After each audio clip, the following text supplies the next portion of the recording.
Are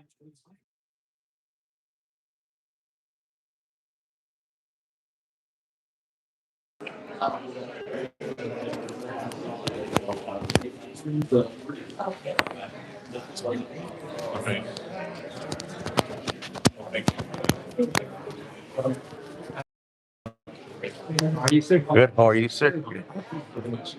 Angelica. Yeah.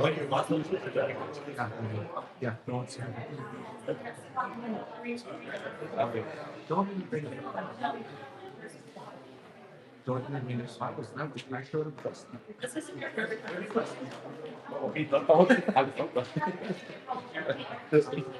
Yeah, appreciate you.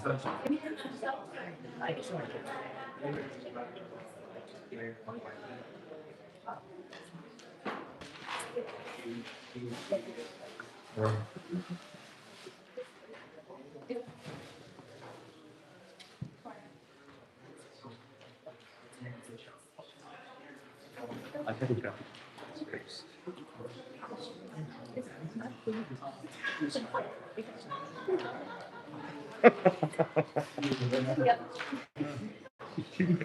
Anyways. I'm heading up.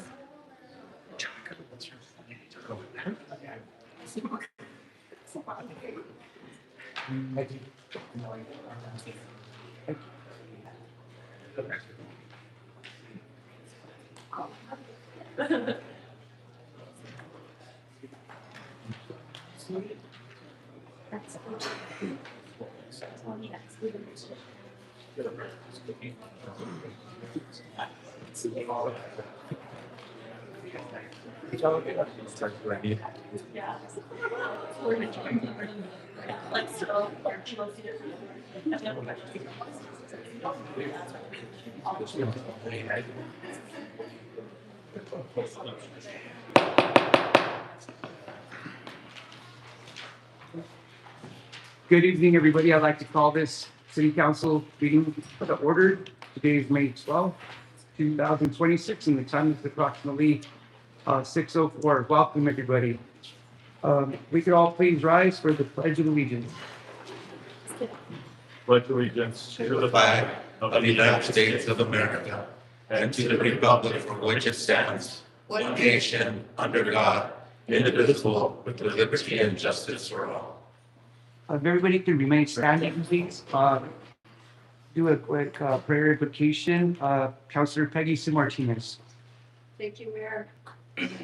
Heavenly Father, we come together this evening with gratitude for the opportunity to serve this community with wisdom, integrity, and compassion.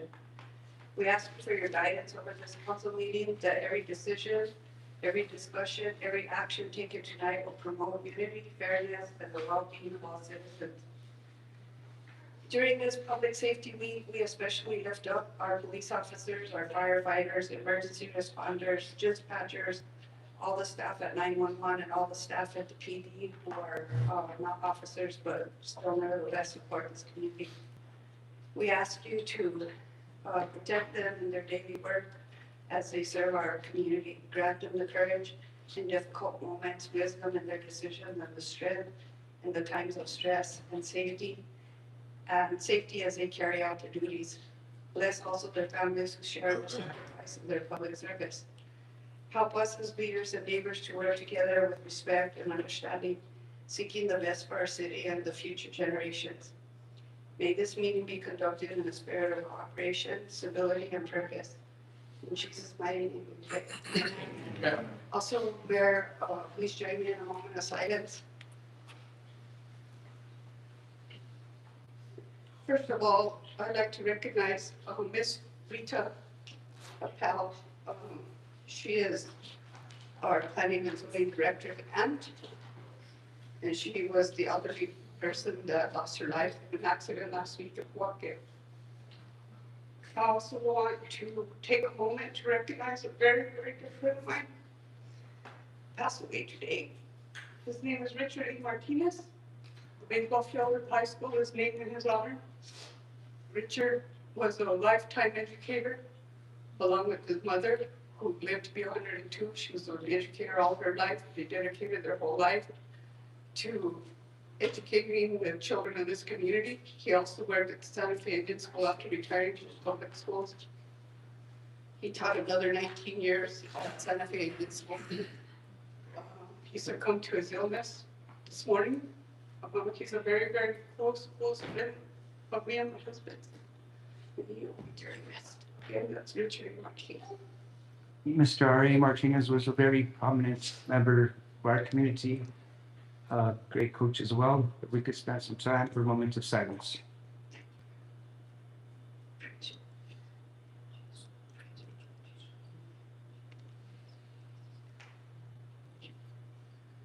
Thank you. Thank you.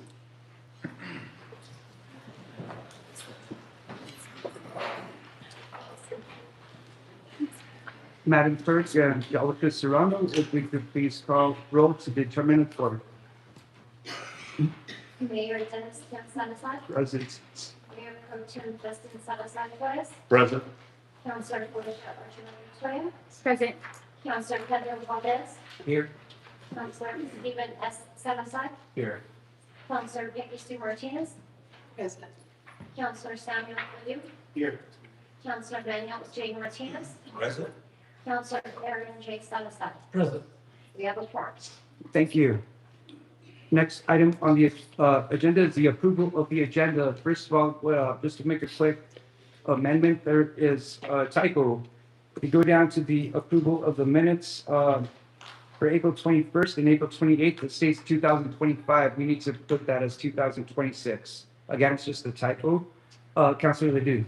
I would like to amend that, and as well, I would like to remove item B off the consent agenda and make it item E, items for proposed council consideration and discussion. Motion to approve.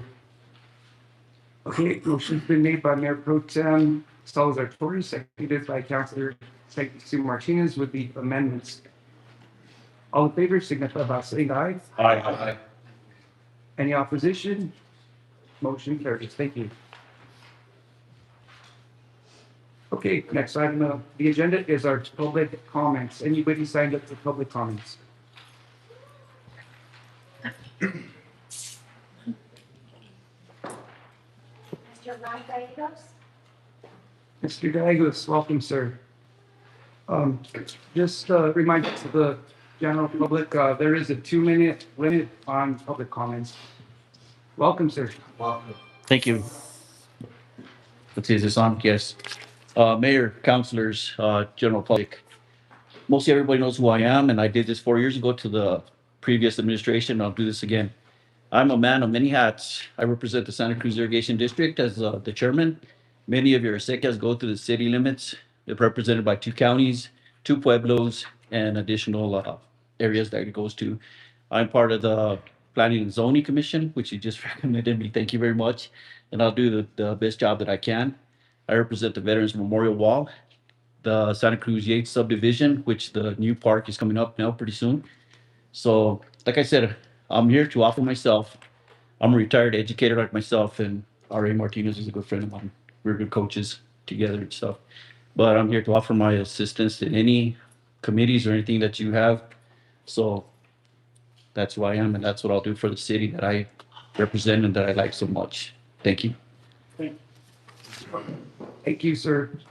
Before we proceed, I would like to recognize and acknowledge our great state senator from District 5, Leo Jaramillo, in the audience. Welcome, sir.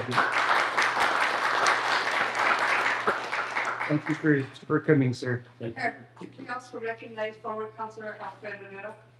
Yes, sir. Okay, welcome. And school board members. So, Okay, Dale Salazar. Okay, there's Dale Salazar. Welcome, sir. Thank you. Okay, Angelica, if you could please proceed. Daniel Salazar, Mr. Salazar, you're the next contestant, sir. next contestant, flights, price is right on. Right, yes. Don't get $1. Pass this out to one of you guys, and thank you for spending this evening.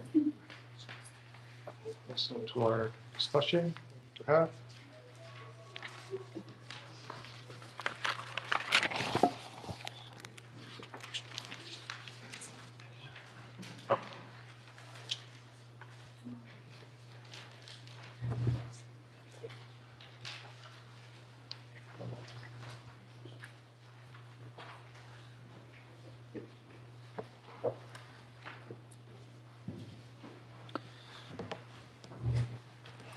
Thank you, ladies and gentlemen. First of all, I would like to sincerely thank you for allowing me the opportunity to speak before you today. As many of you know, on Saturday, May 2nd, the city had a local car club hosted a free community car show at the Plaza de Española. I registered my vehicle for the event the day before and was informed that setup would begin at 10. When I arrived, I checked in at the registration booth, received my entry tag, and asked where participants were supposed to set up. The individual at the booth was unsure and contacted another person who then spoke with the car club president. During the conversation, the car club president informed me that he did not want any political material related to either myself or Monica Salazar displayed at this event. He stated that he was organizing the show and did not support our campaign and instead supported other candidates running against us. I questioned how this could be considered fair or appropriate. I asked why certain candidates were apparently allowed support and visibility while we were being denied the same opportunity. I was told that this was his show and that if we did not agree with the decision, we could leave. The event has been publicly advertised as a free community event for the residents of Española and surrounding areas. I have provided copies of both my registration confirmation and the event flyer. Nowhere in the event information was there any statement prohibiting political advertisement or campaign materials. As Americans, we all value and understand the importance of our First Amendment rights, including freedom of speech and equal expression. I feel the event left feeling humiliated, disrespected, and deeply disappointed by the way we were treated. Later that same day, I learned that several other individuals were allowed to attend the event and openly campaign for themselves. Some were even given the opportunity to address the crowd from the stage. I am asking the city of Española to seriously review and address this matter. If selective enforcement or unequal treatment occurred at a public community event, it raises significant concerns regarding fairness, free speech, and potential liability for both the car club and the city. I hope you address this issue accordingly. Thank you. Thank you. Thank you. Thank you, Mr. Salazar. Stephen? Stephen Lona, welcome, sir. Thank you for having me. Pretty happy that you guys didn't hire Cody Martinez as the Espanol police chief. I stated last week, if you guys didn't take care of the police department, the issues going on within the police department, I'll air out the dirty laundry. Some of you know about the time fraud that happened. Some of you guys don't know. Cody was part of that little group of time fraud. There's other people. Moving forward, there's been a lot of promises that's been going on behind the scenes. And with those promises comes consequences. You council members are put there to represent the people of this city. I don't know how many times I have to tell you this. What you guys are doing in the dark always comes to light, no matter what it is.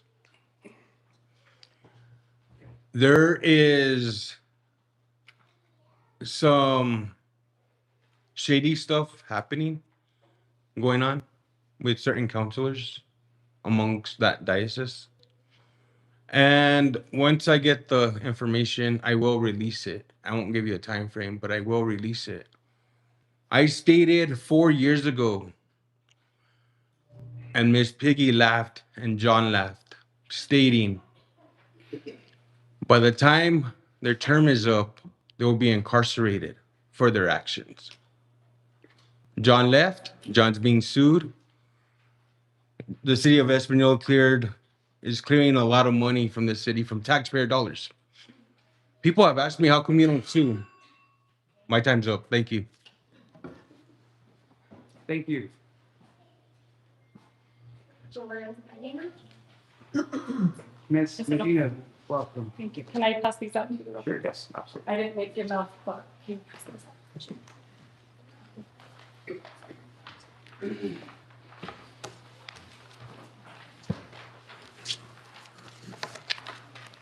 Okay,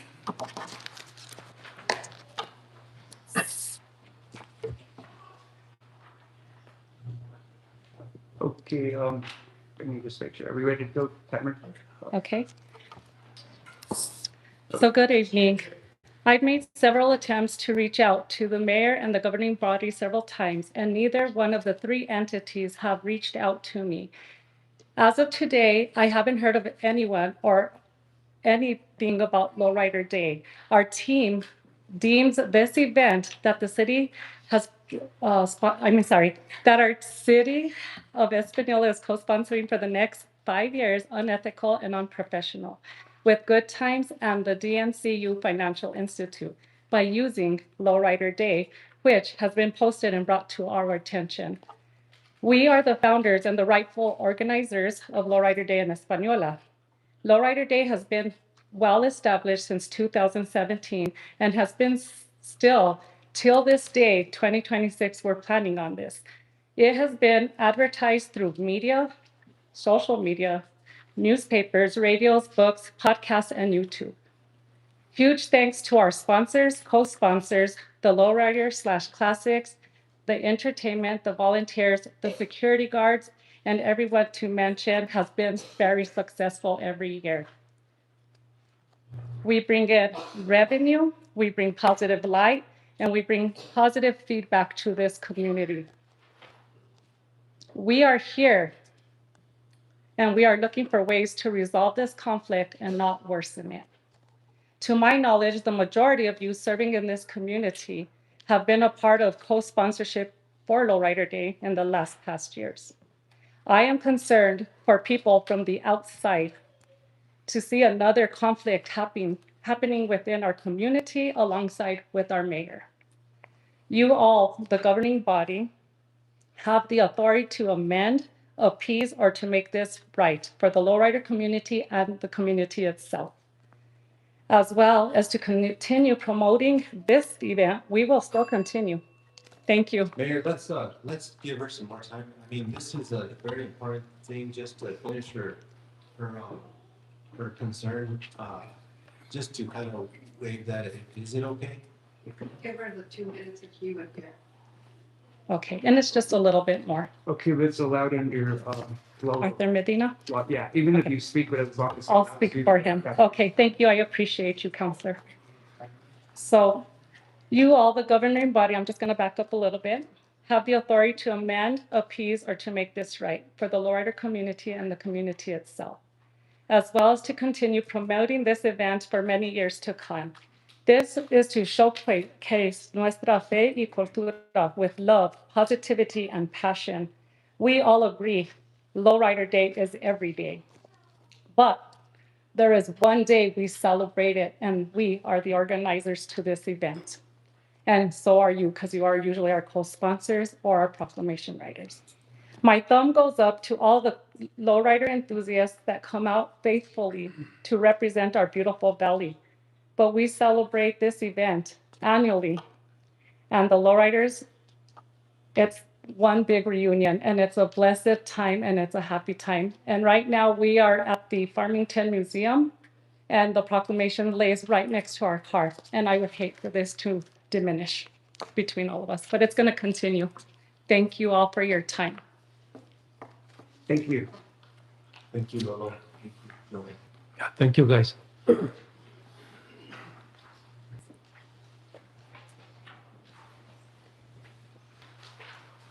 Okay, next. We do have, Ms. Bethany Brantley that emailed in, requesting that we read this. She wasn't able to make it this evening.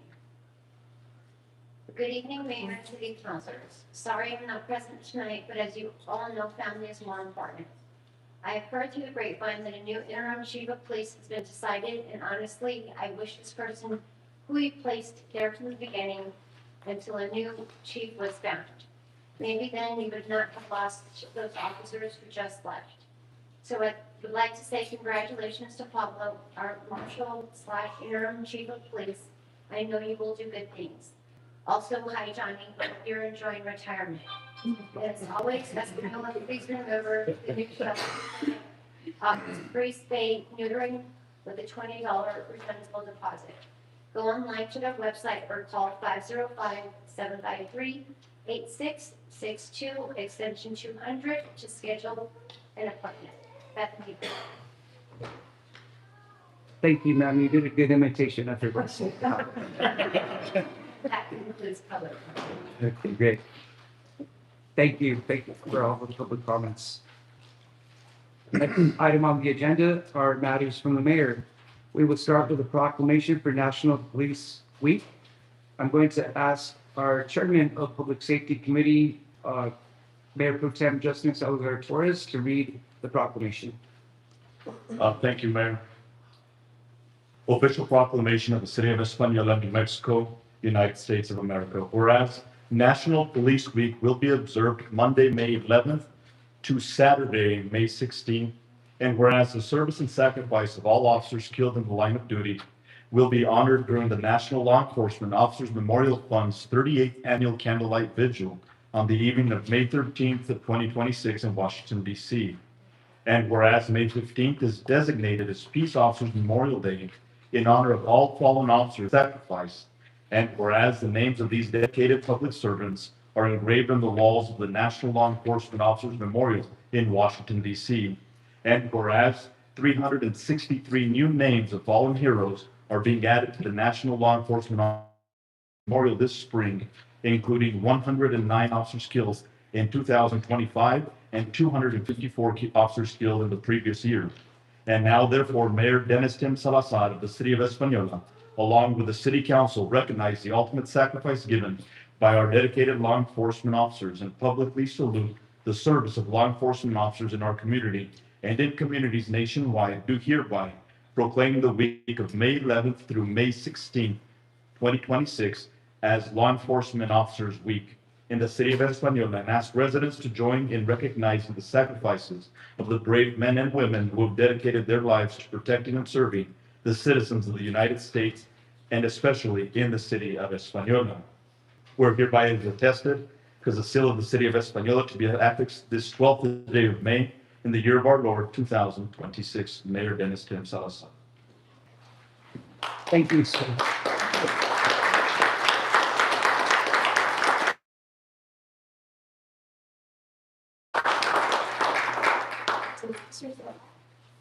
Okay, I think our police officers are in the hall, or, oh, they're outside. Okay. So, probably when they come back in or something, we'll, present this to them, thanking them for their hard work. Diane, I'll let you go get it. Oh, okay.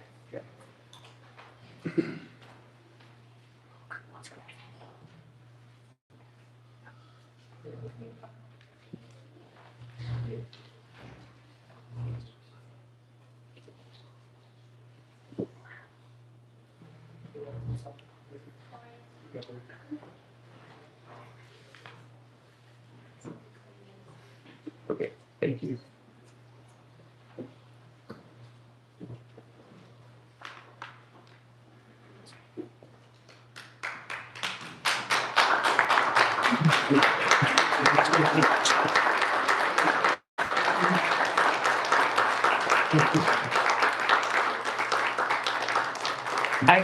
I don't think you gentlemen know if I was copy, right? No, I just got here myself. I apologize. Proclamation for Yeah. Law Enforcement Officers Week. Yeah, perfect. So, yeah, Thank you, guys. Councilor for- Governor Body. Thank you. Thank you for your hard work. We appreciate your Thank you. dedication, so thank you all. Thank you. sir. Thank you. Appreciate you. Thank you. Thank you. Sure. Thank you. Thank you. Yes. Thank you. Thank you. Thank you. Appreciate it. I do. I think they want to get a photo. Yes, perfect. Yes. Okay. Thank you. Thank you. Thank you. Thank you, sir. Thank you. I think, maybe we should go out there. You guys think? Yeah. Just, okay, yeah. Okay, I'll go out there.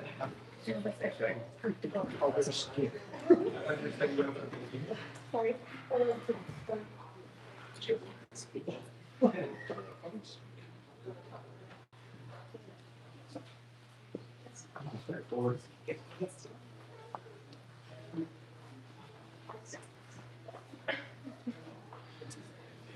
It's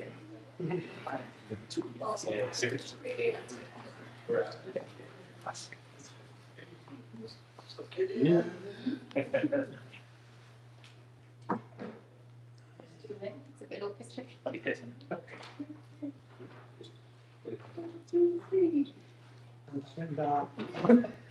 Always three. Thank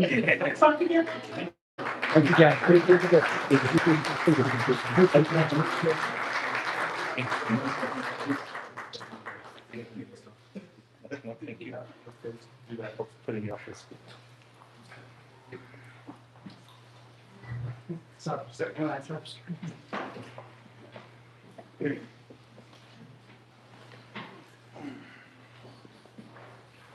Okay, moving on to the next item is the presentation of the return of Fire Chief Johnny Martinez. I mean retirement. I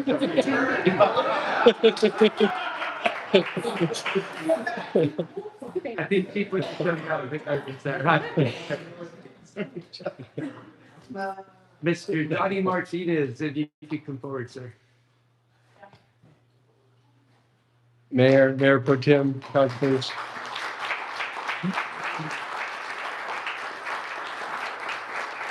Bring Chief Martinez and his family up if they want to come up. I want to thank the mayor for allowing us to do this. We weren't able to get the plaque in time for his retirement party, his last day of work, but the mayor wanted us to present it at a council meeting. So what better time to do it than now? As you all know, I interviewed for assistant fire chief just last week, and I did promote him, but we're lending him to the police department for a short period of time, hopefully. But yes, this is our assistant chief, our brand new assistant chief, Pablo Montoya. So I'm gonna turn the microphone over to him for a minute. Evening, Mayor, Mayor Pro Tem, Councilor, CM. Thank you guys again for letting us do this. Again, you know, this chief just keeps coming back to us. It is what it is. No, I'm just kidding. We always have to do something special like this for our chiefs, especially when they dedicate their entire careers to one department, you know, heartlessly, and they put their blood, sweat, and tears. Not only that, their families are here because they put in just as much effort as the actual firefighter or the chief or whatever they are. The family suffered just as much. So those of you that, you know, aren't involved in public safety, it takes a lot out of you, and to give a whole career to that means something. So once again, thank you, Chief, for your dedication and your commitment and your leadership for here. We appreciate you. And to the family, once again, thank you guys for lending to us, but you got to take him back now too, okay? So thank you. I know the mayor wanted to speak on this as well, so we'll turn over the mic to the mayor. Thank you. Yes, absolutely. Mr. Martinez, thank you for your dedication, your blood, sweat, and tears to the fire department and to the city of Espanola. We appreciate you. We appreciate all you have done. You're really mentored all your firefighters, and look at them now. You know, they've grown tremendously. They're doing an excellent job. A lot of it is because of your leadership. We thank you, sir. We thank you for your complete dedication to the family of Mr. Martinez. We know also with you, you know, comes sacrifice, comes a lot of worry. And we are thankful that Mr. Martinez was able to, you know, work his entire career and come home safe to you guys. And we truly appreciate that, sir. And we wish you the best of luck in the future. And you already look like you're on vacation mode, right? You're relaxed. It's most relaxing seeing you in a while. So, with that stated, before we proceed, I just want to see if the council would like to say anything to Mr. Martinez. Yes, Councilor Sam Ledoux. Chief Martinez, thank you for all your years of service.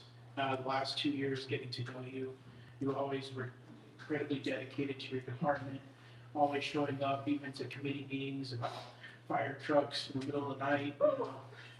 You were always there, so thank you for all the hard work you put in. It was not unnoticed. Thank you. Yes, Councilor Manny Martinez. Thank you, Mayor. Gee, I've known Johnny for forever, and I can tell you that the dedication he gave to the fire department is the dedication he's given to our nation throughout his life. He's a man of character, a man of integrity, and it's always been an honor to know you, sir. I worked for the city. Now, maybe some of you may not know, but many, many moons ago, and Johnny was already here. And I've been at Emmis for 38 years. That's not and Johnny, enjoy that retirement. I know you were retired before. Now you're retired, so enjoy it. Enjoy the family. Enjoy the grandkids. Now's the time for your time. Thank you, sir. We'd like to acknowledge our fire department back there too, right at the door, supporting the force. Johnny must be the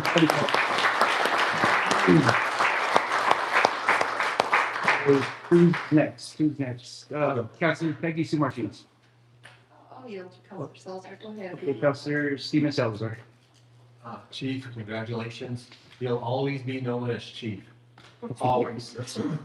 Always. That's your name, and you served with integrity.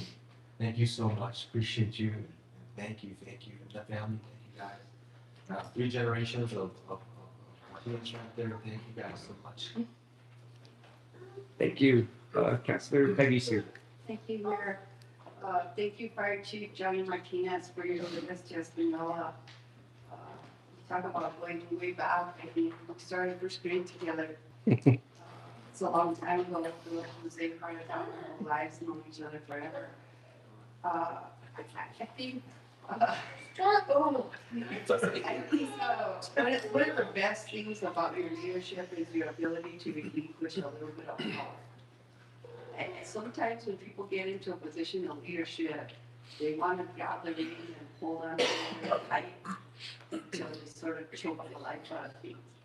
In your case, I saw you share your leadership in a nice, gracious way. And I believe that was like the key to the success of what was happening in the department. The rookies that are coming in feel respected, cared for, and they feel like they're vetted and important to our community. And I feel like that's very important in securing them to consider staying with us the way that you did from when you came into the fire department and how you retired as chief. I hope your retirement is filled with health and happiness and longevity. Enjoy it. Very good, thank you. Councilor Aaron Salazar. Thank you, Mayor. Chief, congratulations again. I've known you for many years, like Councilor Martinez said, we're dangerous. The way you worked, you did, with your assistant chief, your staff, everyone else, you got trust in everyone. That's why you all make such a good team. Your trust, you gotta make decisions, of course, have to go through you, but your trust. Thank you to the family for having, it's a dangerous job. And thank you, family, for being supporting Johnny also. And thank you, Chief. Appreciate it. Thank you. Anybody else? Okay, yeah. Chief, what could you have? So at this time, we'll bring in the plaque to present him with. This is C Shift bringing it in, Lieutenant McCollum and Captain Velasquez.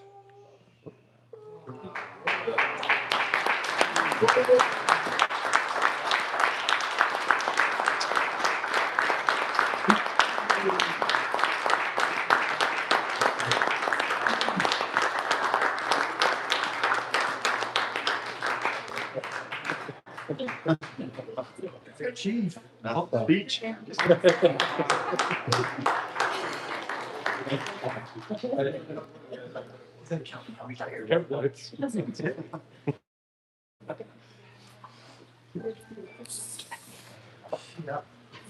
Mayor Pro Tem, City Manager, Councilors, yes. What can I say? It's like I say, I've put my whole life into the city. I worked 23 years at Hunter Ford before I came to the city. So I put my other 20 years here at the city. So, wow, for all these people who drive up to Los Alamos and everything, I had to drive only 6 miles every day from my home. Well, first, when I started at Hunters, I only had to drive maybe a mile. Then went up to 6, but I dedicated my life to this place, to the city. And I mean, it wouldn't have been possible without the help of the mayors, the councilors, and everybody that helped me get through all this. But most of all, to my staff out there who believed in me. And like I say, it's not just one individual that makes this whole team. It's everybody. Remember, it's a teamwork. It's not brought up by just one person. If you don't trust your people and you don't allow them to do, they're not going to get anywhere. You got to allow them to get to grow. And my guys have grown. And all I can say is I thank John Wickersham, Pablo, my lieutenants, my captains, and my staff. Thank you.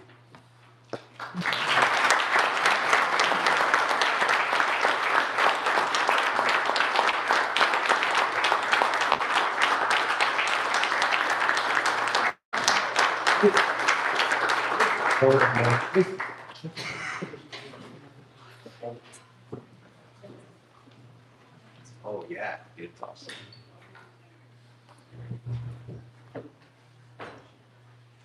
Nice. Smile, guys. Thank you. And I'll take a picture. Yeah. Take a picture. Oh, yeah.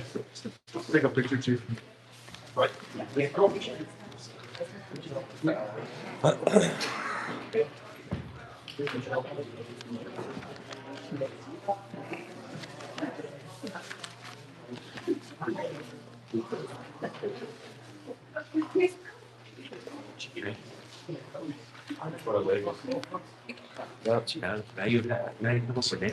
I don't know.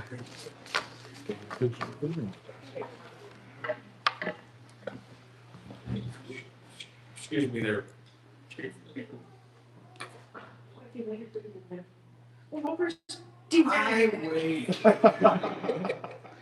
Be a better match. You're all smiling, beautiful.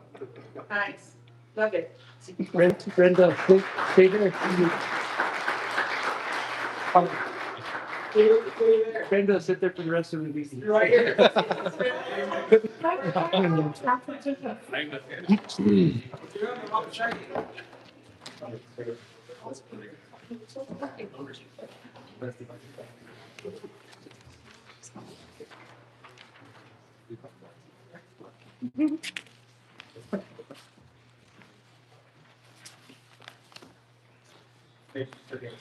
Hey, one big chop.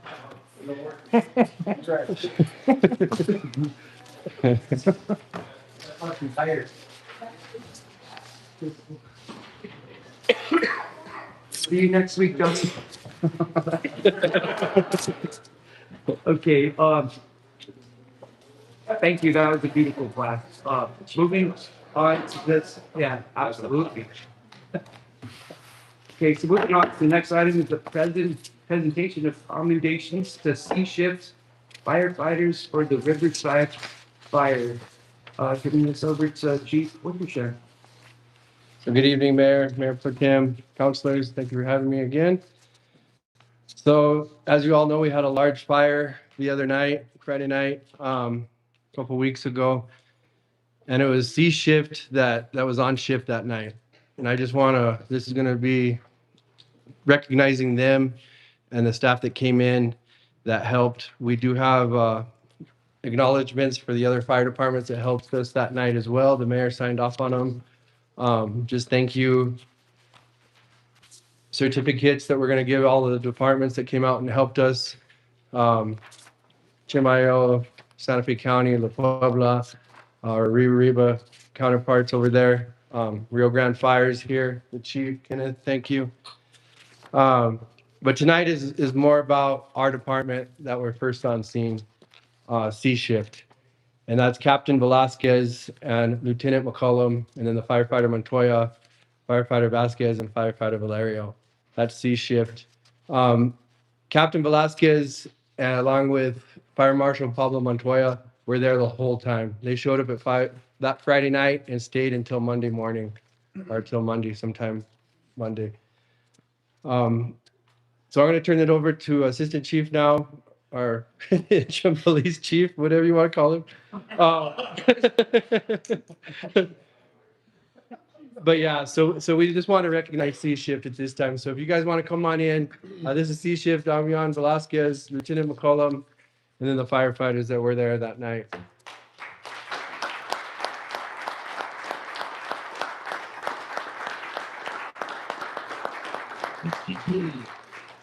So Captain and Lieutenant wrote some really nice accommodation letters for them. I don't know if it was in your packet material. We can release this out, or they can read it tonight. But I'm going to turn it over to Assistant Chief Montoya. Evening again, Mayor, Mayor Pro Tem, Councilor, City Manager. Again, thank you guys for letting us do this. That fire was pretty significant. These men and women that showed up to assist us showed up and put their hard work and their training to work, and it showed. We've already discussed kind of the details of that, so everybody's aware of how significant it was and how these guys were actually able to keep it as minimum as damage as possible. Could have been a lot worse, and it could have been a tremendous loss for the city, even more so than it already was. So again, thank you for letting us have these guys here. C Shift was the first on scene, so we want to recognize them real quickly individually. First up is firefighter Matthew Vasquez. Thank you, sir.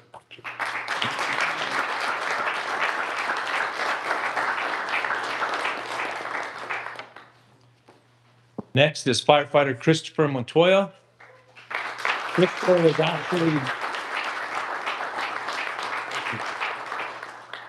Christopher was actually off that night. He was on vacation or leave from normal shift, but still came in to help his crew out because he knew that they needed the help. So he came in on his normal time off. Oh, I mean, not his vacation time off. Firefighter Donovan Valerio.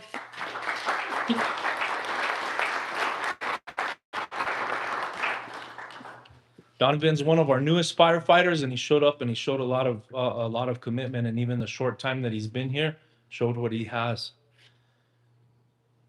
One of the leaders of this crew, Lieutenant McCollum.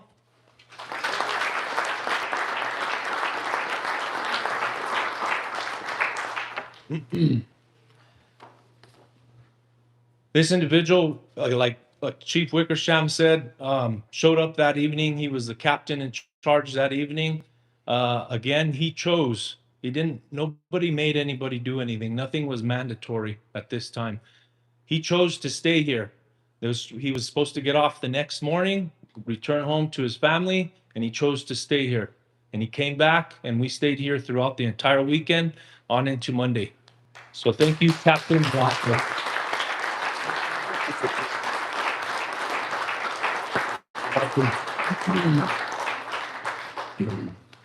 I have one more individual before we quit. This individual actually showed up as well. He's a volunteer currently with Santa Clara Fire Department. He showed up that evening. He has a lot of experience in wildland. He has a lot of experience in scenes such as this. He assisted us with incident command. He assisted us with communications and coordinating the resources that were incoming. Not only that, he was another individual that showed up the rest of the weekend on his, again, he's a volunteer. He's not with the city. He doesn't get paid for this normally. He showed up the entire weekend. We didn't leave till 4 a.m. Friday, or Saturday morning, I should say. Briefing was at 8 a.m. So we were back at 8 a.m. for briefing, and he was here and continued with incident command. So thank you, Mr. Ryan Campion.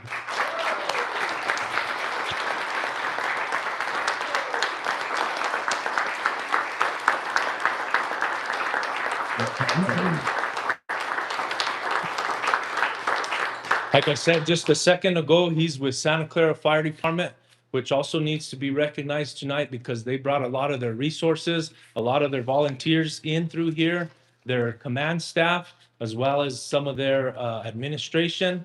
So we made a special one again for Santa Clara Fire Department. We appreciate that. Thank you, Santa Clara.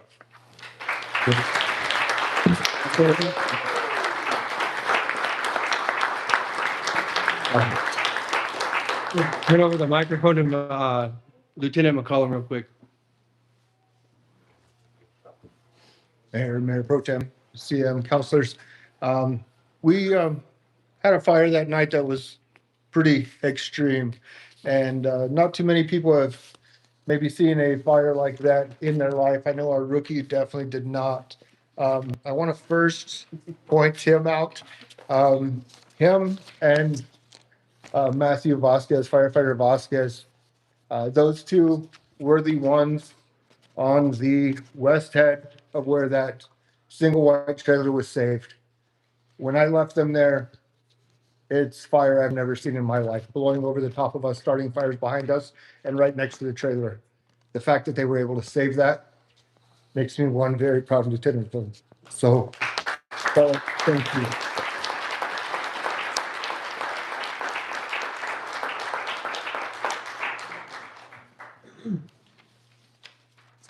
So Christopher was off, as was stated a little while ago.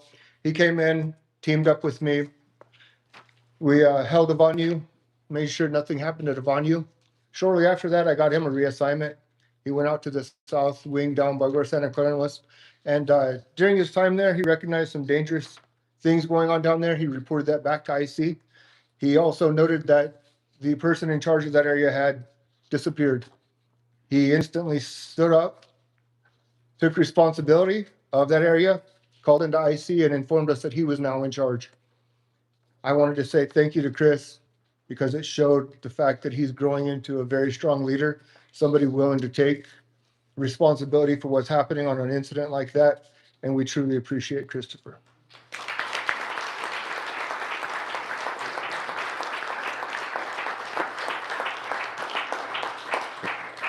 Thank you.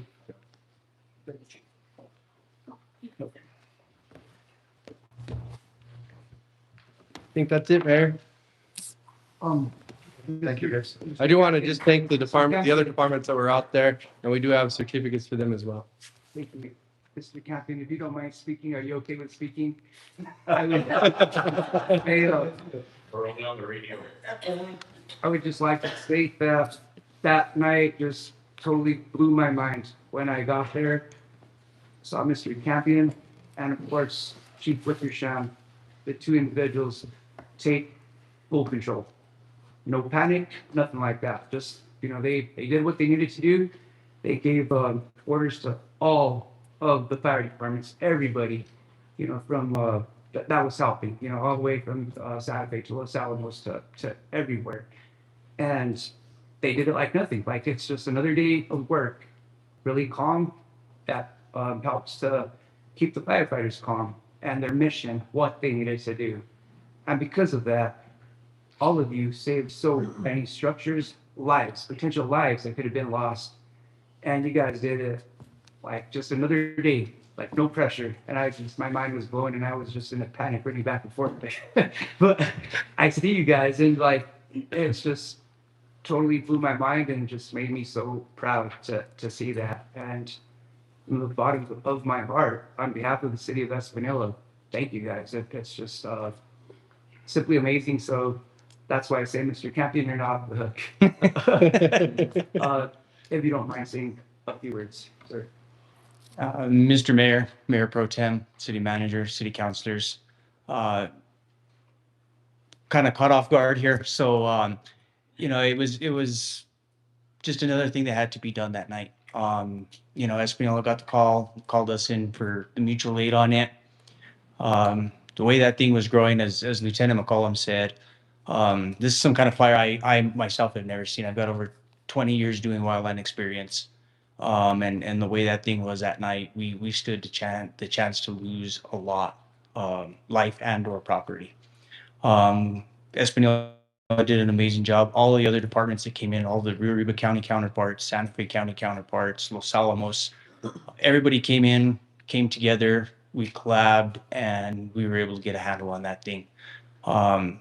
I know Chief Wick got there, asked me what we needed, I turned and looked at him and said a few choice words, and we kind of looked at each other. So let's set things up. Let's set up command. Let's start getting control of this thing. And both him and myself did. We were set up right in the parking lot of the Ivanyu, along with Lieutenant McCollum from Espanola Fire when that fire pushed Ivanyu.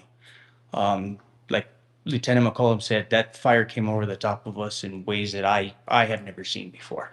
I'm just fortunate that we were able to, save property, not only within the city of Espanola, but for the tribal lands as well. Along with, we had no reported injuries that night, whether it be to any civilian and or any firefighter. The initial, probably first 20 minutes of that scene were so chaotic till we got Espanola PD to help shut down Riverside. We had cars impeding access. With their help, they helped us close that down, helped us get the civilians out of the way. But like in my opinion, I think we could have lost a lot of property and or a lot of lives. And like I say, the fact that nobody got hurt on our watch was a wonderful thing. I went home at the end of that night and I said, nobody got hurt. That's all I could ask for. It was a successful incident. Very well said. Thank you, sir. Councilor Peggy Sue. First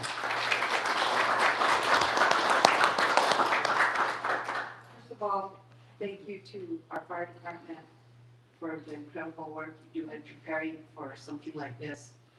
Hoping to God that it never comes to it. And when it does, the fact that you're prepared from the top to the bottom is just amazing.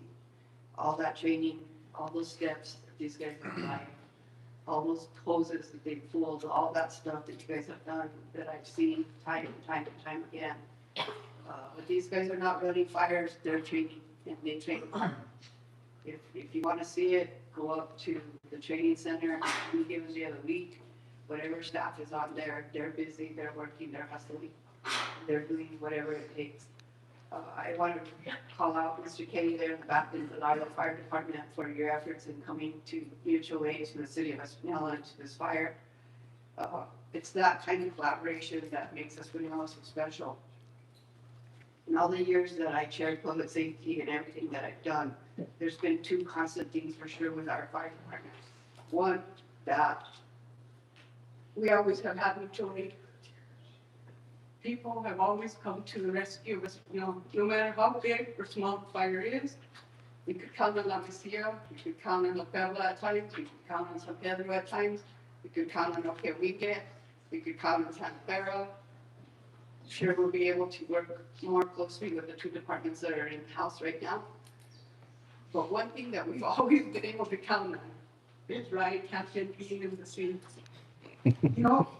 From the minute we get called out, this guy is out here.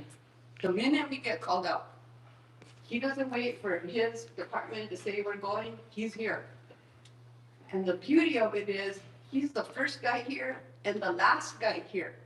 He doesn't leave the department until the guy's bunker gear is taken care of, till the hoses are clean and folded back up and ready to go for the next round. This guy's amazing. You're truly amazing. You're a blessing to this community. I want you to know that. I send you thank you all the time personally, but I want to do it publicly because I think that your spirit and your want to do what you do for this community is amazing. And thank you. Thank you, ma'am.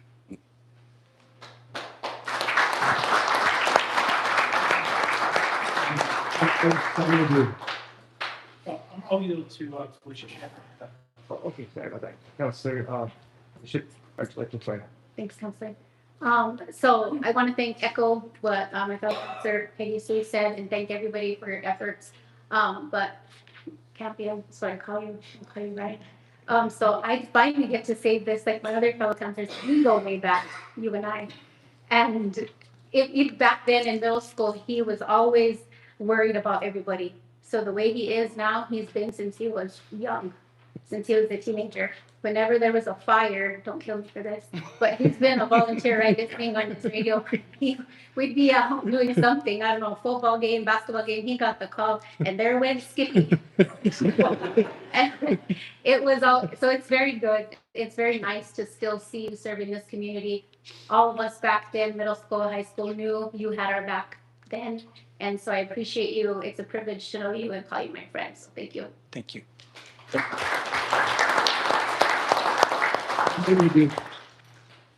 I just want to thank the fire department for everything that they do again. I think that we really are blessed in this valley to have such amazing professional firefighters. And we're also extremely blessed to have partners right next to us who are always there to help us when needed. And Mr. Campion, me and your family go way back with my mom. We were just actually reminiscing about that before the meeting. So I'm not surprised at all at how professional you are and how dedicated you are. Because, you know, it's just incredible what you guys do.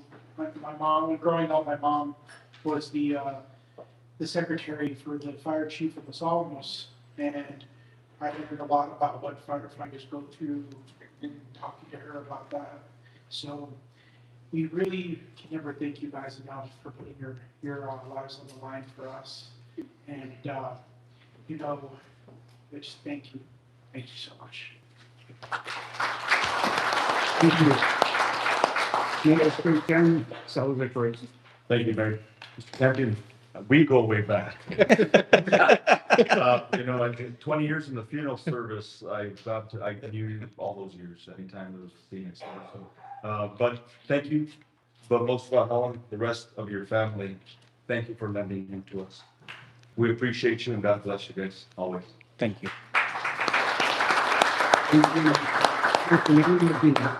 Thank you, Mayor. Well, I've known Ryan a few years. I've seen him grow up. I can't tell you how proud our family is of you. I know that you've always been there for not just your family, but our families as well. And that night that I found out you were out there, I called your family. And they all said, well, what can we do for these firefighters? They're like, right? Yeah, that's what they do. And my sister though said, of course Ryan's out there. He's the Tremendito. I think you know what sister I mean. But she said, you know, she knew that she knows you, and we all know the kind of person you are. You know, we hear from the different firefighters how a firefighter is the type of person to go in when everybody's running out, and we know that's exactly who you guys are, and that really proved it that night. I mean, there was a lot of people scared. A lot of people scared in this community. And thank you. Thank you guys so much.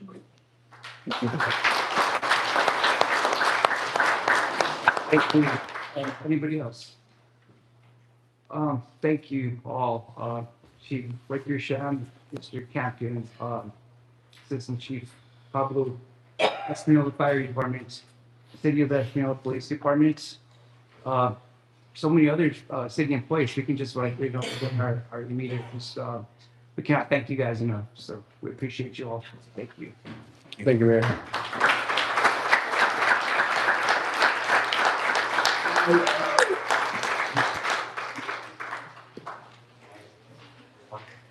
Okay, our next item on the agenda, business with visitors. Involvement youth advocates presented by Espinola Valley High School students. Kenya Rajeda. Welcome along with Senator Leo Jaramillo. Thank you, Mr. Mayor. Thank you, Mayor Pro Tem, members of the council, and members of our community. How amazing was it to cross Oñate Bridge to get to the meeting this evening? It's amazing to know that our lifeline of connecting the east and west side is back. And so I'm happy that that's happening, Mr. Mayor. Thank you for the opportunity to speak this evening about protecting the health and future of Espanola's youth. Flavored nicotine products continue to be one of the leading drivers of youth addiction.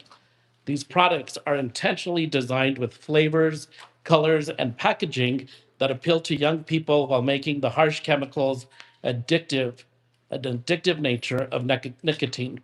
We've seen how targeted marketing can influence youth behavior, and today's vape industry continues to use many of those same tactics. Products that look like and taste like candy, fruit, and desserts are making it easier for young people to start using nicotine at an early age. This is not just a public health issue, it's a community issue that impacts families, schools, and the future well-being of our community.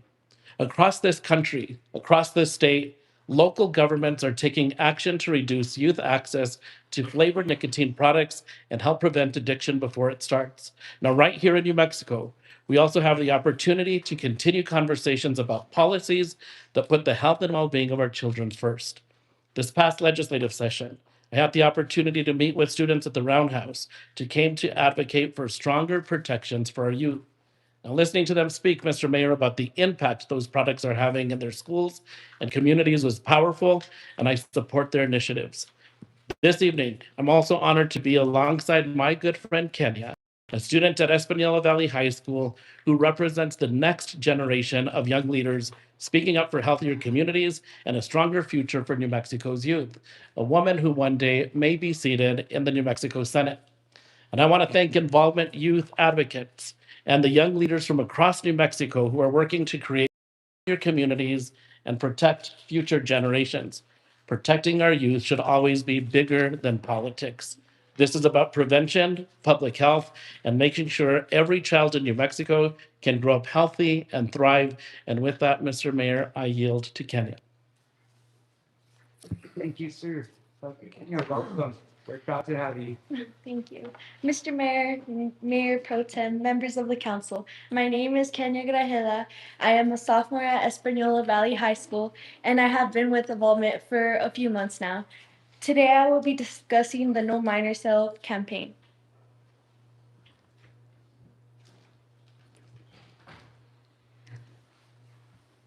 First, I'll introduce you to the campaign and our goals. Then I'll explain where we are concerned about flavored nicotine products. And lastly, I'll talk about how you can support our campaign.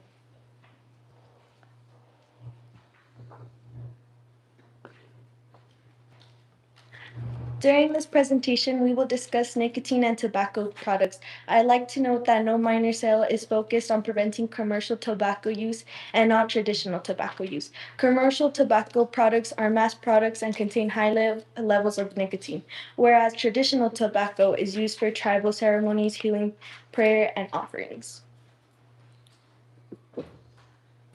No Minor Sale is a campaign that educates community members about the dangers of flavored nicotine products. Our goal is to reduce the sale of these products to minors under the age of 21. This is required by law and is ultimately meant to protect youth. This is one of the most important issues in public health because tobacco-related illness remains the #1 cause of preventable death in our country. We have 3 main campaign objectives, which include, number 1, increase awareness of marketing tactics used to target youth and other vulnerable groups.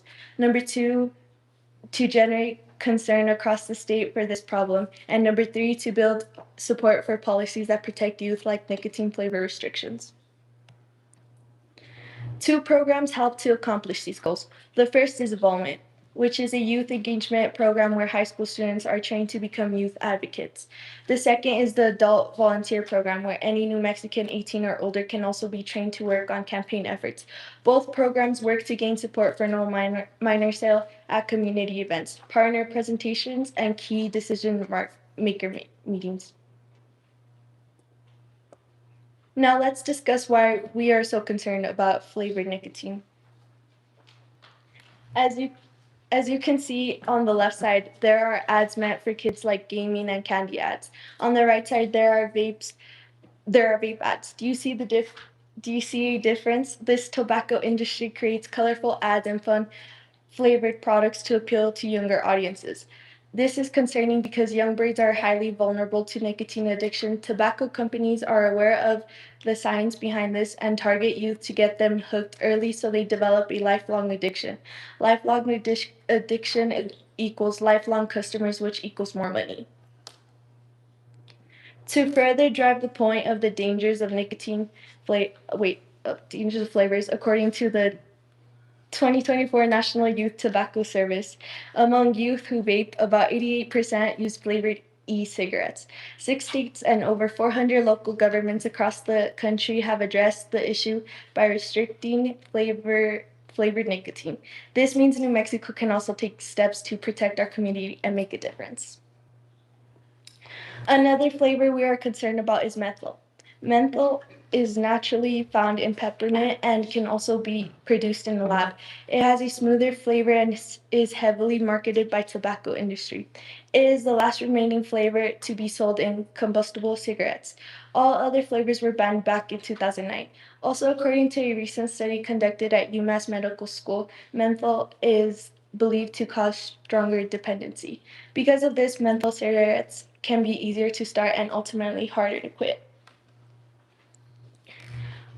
The marketing of menthol cigarettes is also a huge health equity concern. The tobacco industry uses marketing tactics such as discounts, coupons, and advertising to target specific populations. As a result, over 80,000 of Black individuals, 36% of LGBTQ people, and 40% of middle and high school students who smoke report using menthol cigarettes.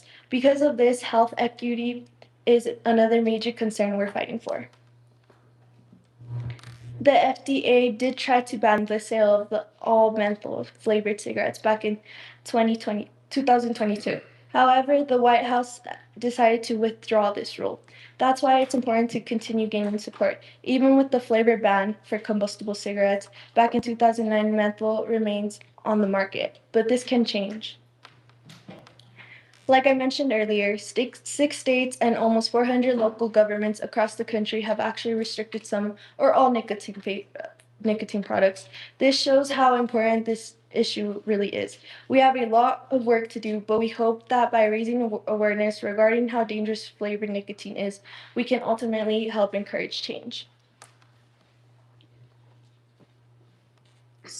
So how can you as local elected officials take action to support no minor sale? If you'd like to show your support for the No Minor Sale campaign, one great way is by supporting nicotine flavor restriction and signing a support card.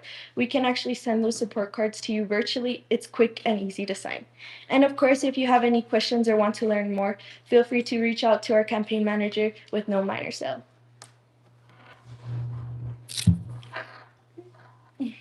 Thank you so much for allowing us to share the importance of our work. If you would like to learn more information about the No Minor Sale campaign, you can follow us on social media or visit our website. If you have any questions, feel free to ask us now.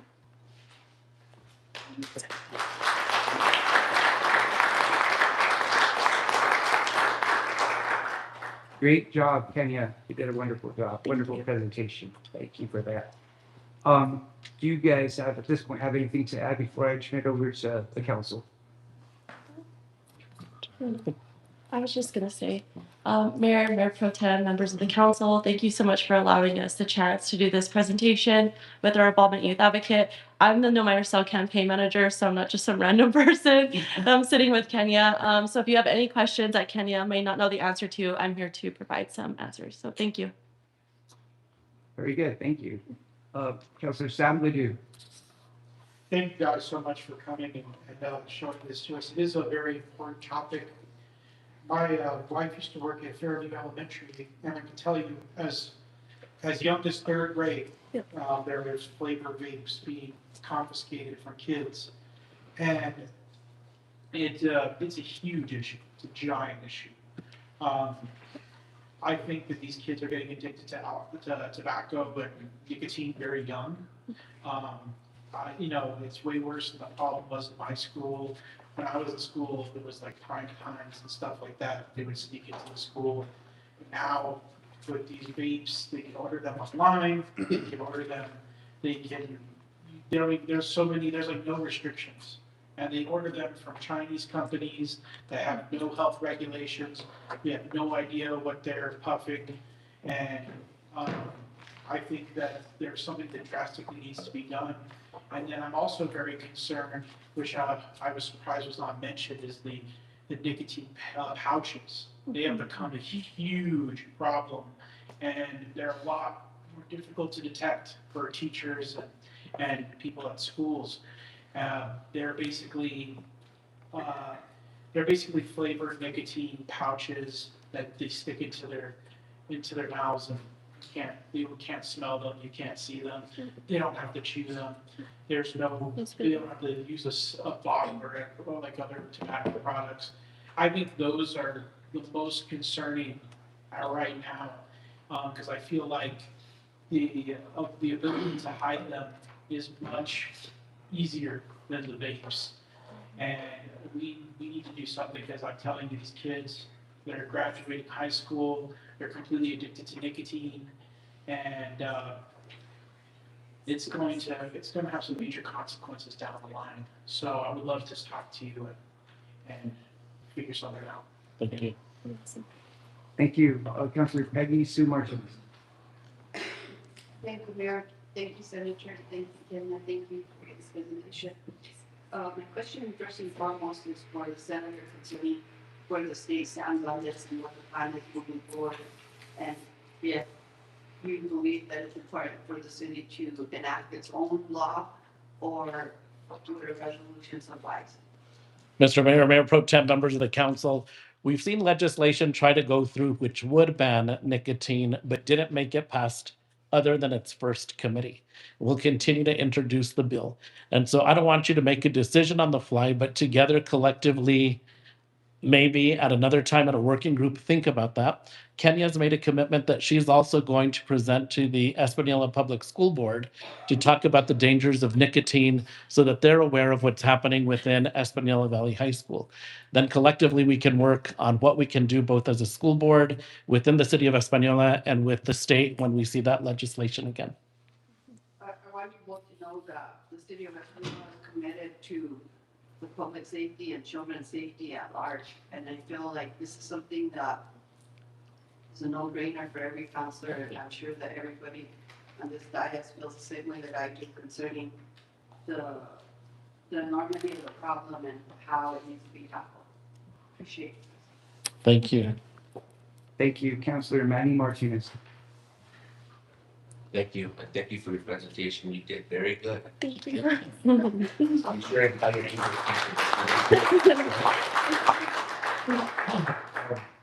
You know, Senator, with legislation, I also believe that there needs to come accountability for the adults that are selling these or giving them to these kids. And I think that's something that maybe we need to also look at, because it's one thing for these kids to take them to school, but where did they get them from? They get them from their parents, or is someone selling them at school? And if that's the case, things like that need to be addressed.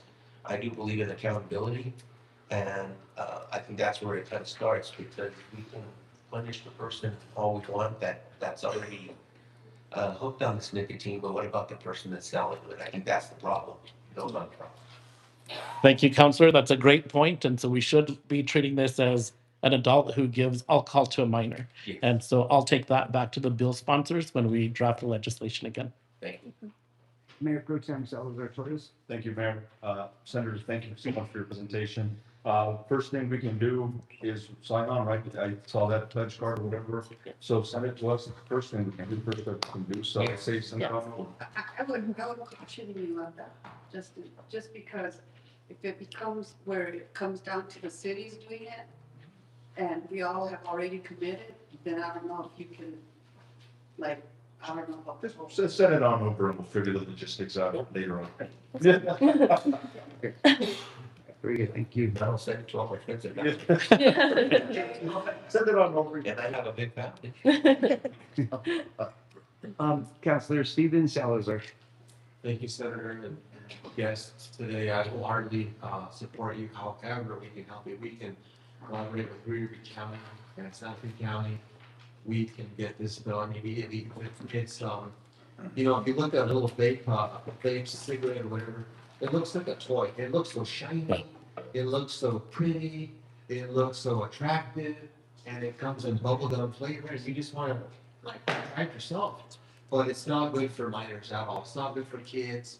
It's marketed at kids. I mean, it looks like a shiny little toy. Yep. And it's not good. They're not good. You can buy one for $20 or cheaper probably. And I mean, I hardly support you when I was municipal judge, that we have prevention program for municipal board. However, the city can help you, and we can get it done. Thank you. Thank you. Anybody else? Yes, Councilor Aaron Salazar. Thank you, Mr. Armio. Can I get a quick presentation? Thank you. I like the little campaign of no minus, doing a good job, treat the little. And you see, like you mentioned, you see these, sold everywhere. I mean, luckily I don't mind them, but then, you go places with no smoking, but I don't know, they think they can hook on that thing and it's still, smoking. I don't know, consider it smoking or not, but it shouldn't be there. But, thank you, Kenya, we support you. Thanks. Pro Tem said, that's all we can do now. Thank you. Thank you. Thank you, sir. Councilor Manny Martinez. Thank you, Mayor. As a follow-up, I'm just thinking here real quick, and especially with the fire department that was just here. A few years ago, we took the initiative before the state moved on it on baby boxes and became the first city to have one. And now how many cities have one following our lead? One in every We county. might want to be the lead and start by banning these or putting a restriction on them that for sale within the city of Espanola limits, and maybe the state will follow us.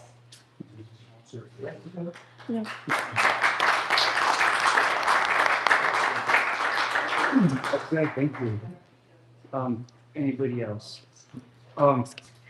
Just like Councilor Steven Salazar said, those things are shiny, and then of course, like the colorful, and it's attractive to the youth. And of course, they see it, especially the flavor. That's a scary thing. That's a very scary thing. Keep up the great job. Keep doing that. Keep doing what you're doing to the school district and wherever you guys are able to. Also, thank you as well for helping to guide her, and Senator, thank you for championing this as well. This is huge, and I think maybe this is something like the city can definitely look further into. And please send us that information, like Mayor Pro Tem said, and then from there we could figure things out. So, yeah, absolutely. May I say one more? Sure, absolutely. Great. Yes. Mayor Pro Tem and members of the council. I just wanted to mention that in the state of New Mexico, there's something called tobacco preemption, which means that any tobacco or nicotine related policy has to be passed at the state level at the moment. Which is another thing that we typically advocate for is preemption repeal, so that cities and local communities can actually pass policies at the local level, which is something that we also, like I say, advocate for. Our main focus is obviously nicotine flavor restriction, which is something that we speak to the state, senators and representatives about.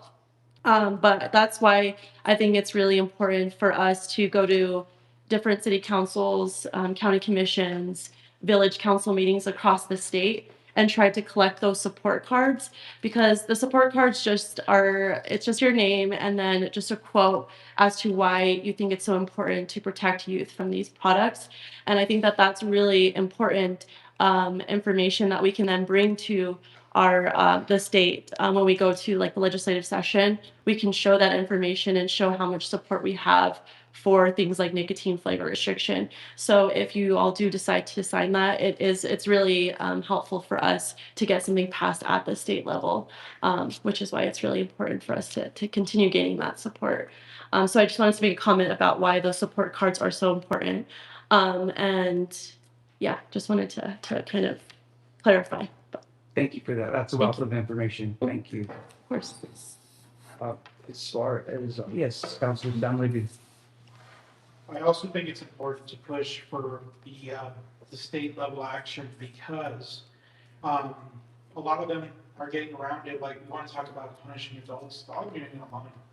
Online sales are a huge contributor to this, and we cannot, as a municipality, we can't do much about things that are sold online, but as a state, the state can. So I think that that's where a lot, at least from what I've heard from some of these kids, that's what they're getting them online. They're getting them from websites that don't check age verification very well. And all you have to do is put in a birthday past 21, and you can work whatever you want. So I think that's that's why we need state action on this. Thank you. Yeah, that's too easy access, definitely. So, okay. Kenya, wonderful job. Just keep up the good job. So, yeah. Thank you. And Mr. Mayor, in closing, marketing of nicotine is nothing new. As kids, we saw kids puffing those candy cigarettes.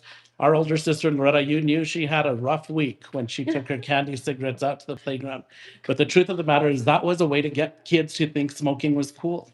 And it came with those small little candies, and you thought that was something that was cool. It's now elevated to these flavored nicotine, addictive flavors that are destroying children's lives.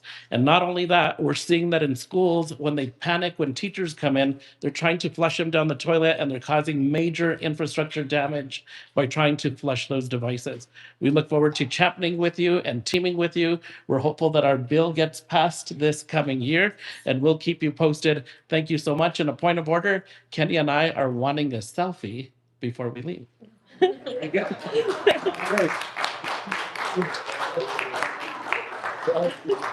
Come on over. Okay, we'll try to get as many of you as we can. And I'm saying, I'm behind. Oh, yeah. Okay. Okay, let's stop. There we go. Ready? One, two, three. Selfie.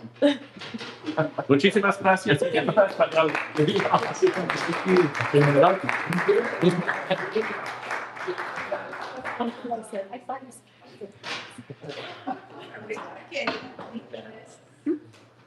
Thank you.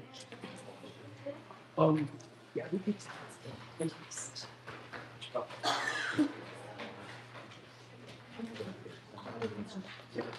Unless you want to hear Mr. Alfred, concern on that. Oh, yeah. Okay. So, Okay. so I'll make a motion to move Mr. Gallegos, Mr. Gallegos concern for Kai Gallegos, presented by Martinez up before approval of the minutes and then. The consent agenda. Oh, I'm sorry, guys. Okay. Okay, there's been a motion and a second to move, what is it, under action items, item B, discussion regarding sewer and water lines with Calle Gallegos above the consent agenda.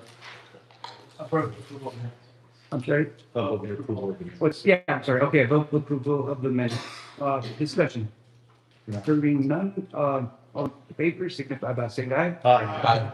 Opposed, motion carries. Thank you. So, next item on the agenda is going to be the discussion regarding sewer and water lines for Calle Gallegos, presented by Elijah Mades and Mr. Alfred Udetta. If you could please come up as well.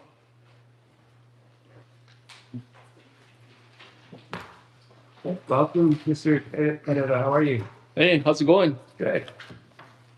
I decided that the counselors need to buy a 1957 Chevy for each one of you. Because you look so. I'll take a turquoise one. Picture. Oh. So Mr. Herrera has handouts he wants to pass out. But may, Mr. Mayor? Yes, absolutely, yes. Yeah, would you please? Thank you. So, Mayor Pro Tem, councilors, city manager, I just wanted to kind of come up here and my name ended up on the presentation here. Of course, I wanted to assist Mr. Herrera. He's been championing this project for as long as I've been an employee here and probably prior to that. So we go way back on a lot of this stuff here. Yeah, more. There's some more here. We'll share. So we had previously taken this to Public Works, and it was moved it to council for council consideration to seeing how we wanted to move forward on this. I can go on about the project itself and some of the stuff there, but I think Mr. Herrera has a little deeper history than I do with this one. So with that, I'll yield the floor to Mr. Herrera. Thank you, Elijah. Mr. Mayor, well, you vanished on us. You stepped up really quick. Mayor Pro Tem, Mr. City Manager, councilors, and members of the audience and staff.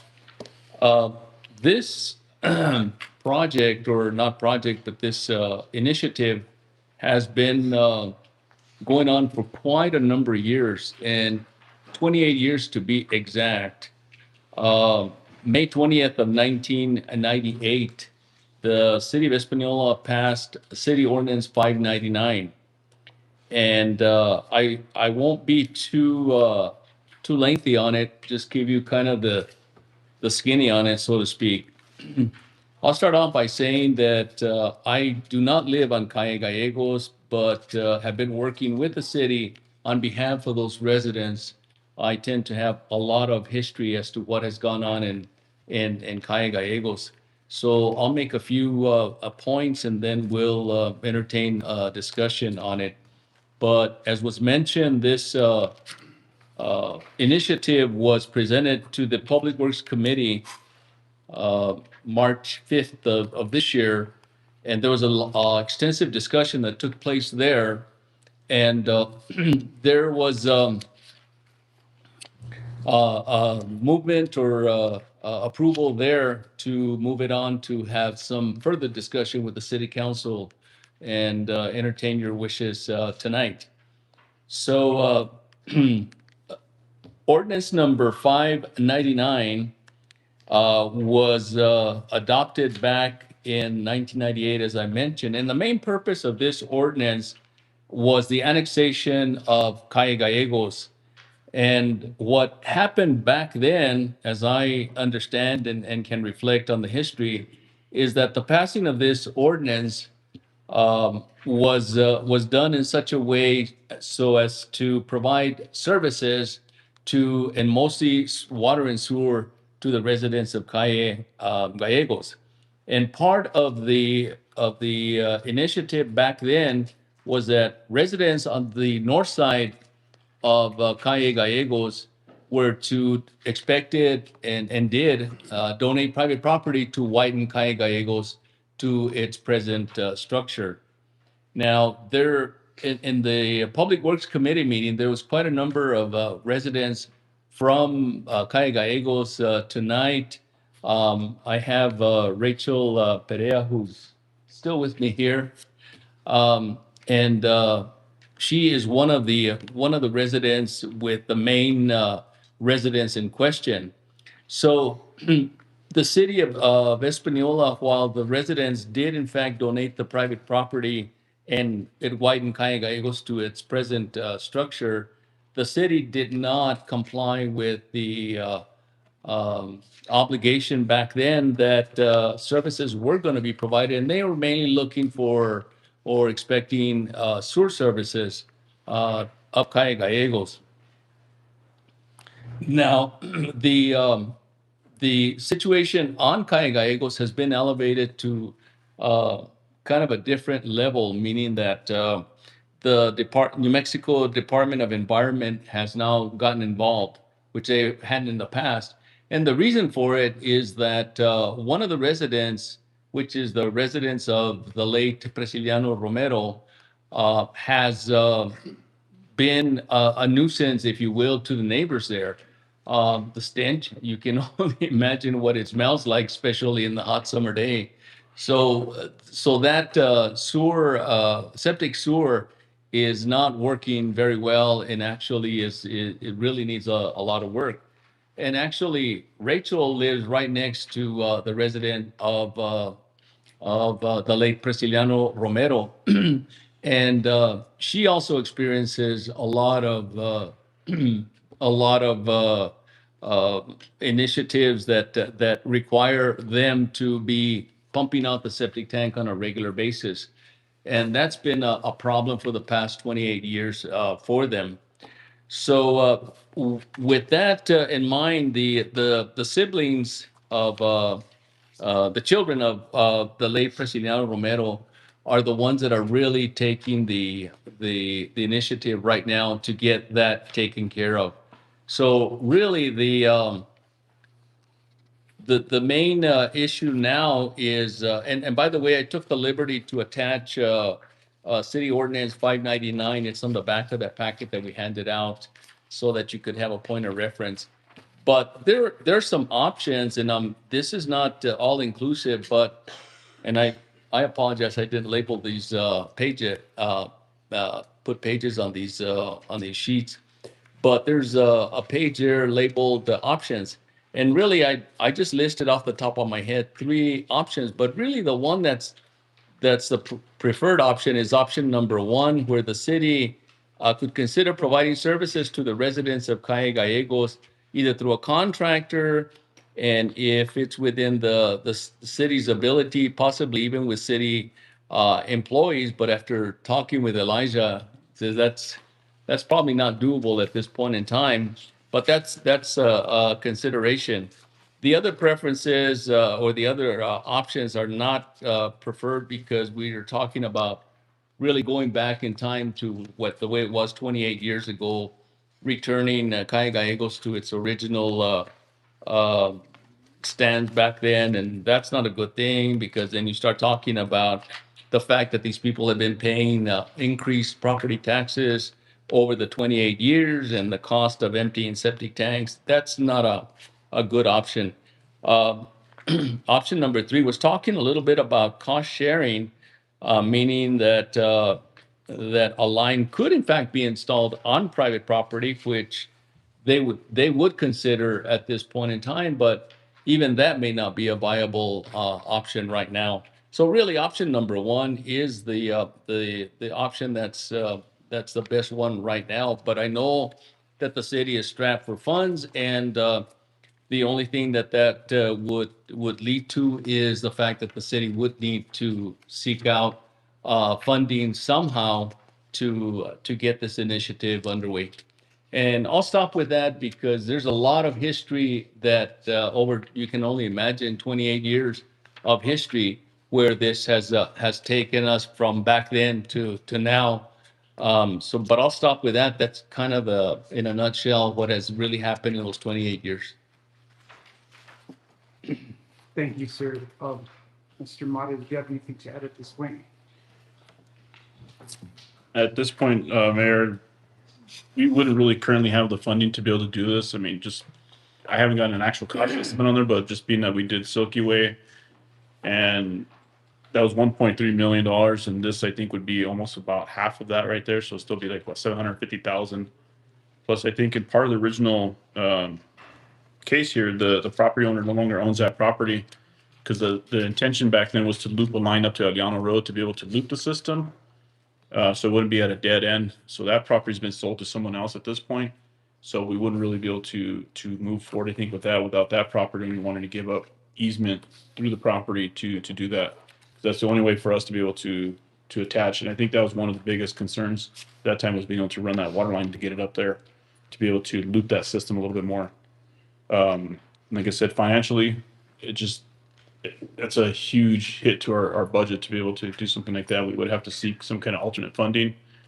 But I do know there's some other projects too that were, like I said, this is all up to the governing body at this point. Other projects have been given priority a little bit more. We need to start seeking out to finish up New Mexico 68. And then I know Prince Drive was another one that was a big concern. And that's another $14 to $15 million project. And I know this one costs less, and this would be able to serve some of that there. But like I said, it's going to be at the will of the governing body here as to how they want to move forward with it. But I know we've already committed to New Mexico 68, and we're 14 million deep into that, but we're still going to need another chunk to get it to there. So that's really what I have at this point right here. Okay, very good. Thank you. Councillor Sam Ledoux. Region Head, sorry, Mr. Head. You always do region to me. But I thank you so much for, really helping these residents of District 4. We have an obligation to help these people. We annexed this community, and we made a promise when we annexed this community 28 years ago. The city's only 100 years old. So over a quarter of the city's lifetime, we've had these city residents without access to city services. We owe it to them to figure this out. Because I've heard discussions on this dais before about potentially annexing other places, who would agree to that? When they look at Kainego's and say they didn't fulfill their obligations for 28 years. We gotta figure this out. As I said in committee, these folks deserve it. They've been more than patient, and they've been waiting a long time. I know it's gonna cost us a lot of money, and I know that some folks think that there may be higher priorities, but the biggest obligation that we have as a city is to make sure that people have access to the services that, is a benefit to being in the city. Otherwise, why would they be in the city? If they didn't get these services, why would they have agreed to be annexed? We have to start thinking about that. Thank you. Councillor Pedro Valdez. I just want to say that, can you hear me? I was in the city council at that time, and I would prefer that this be taken to Public Works. You put me on Public Works, and I think this is in more detail. I know that we had quite a bit of problems at that time of getting easements from people on the right-hand side. And we did have monies to be able to put the sewer and water monies up that area and also pay the road at that time. But I think for more details and stuff that I can give you on that is to take it to the Public Works at this time. It went to Public Works, but I'm thinking maybe of another way to, because of course you previously worked on Public Works.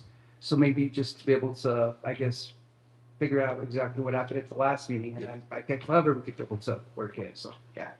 Mayor Pro Tem Salazar Torres. Thank you, Mayor.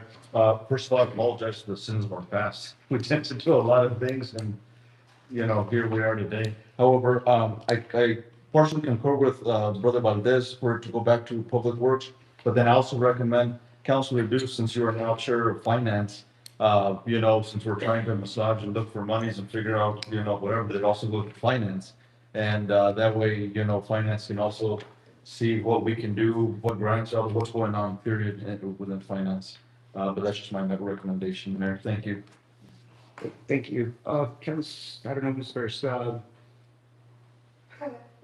ahead. Martinez?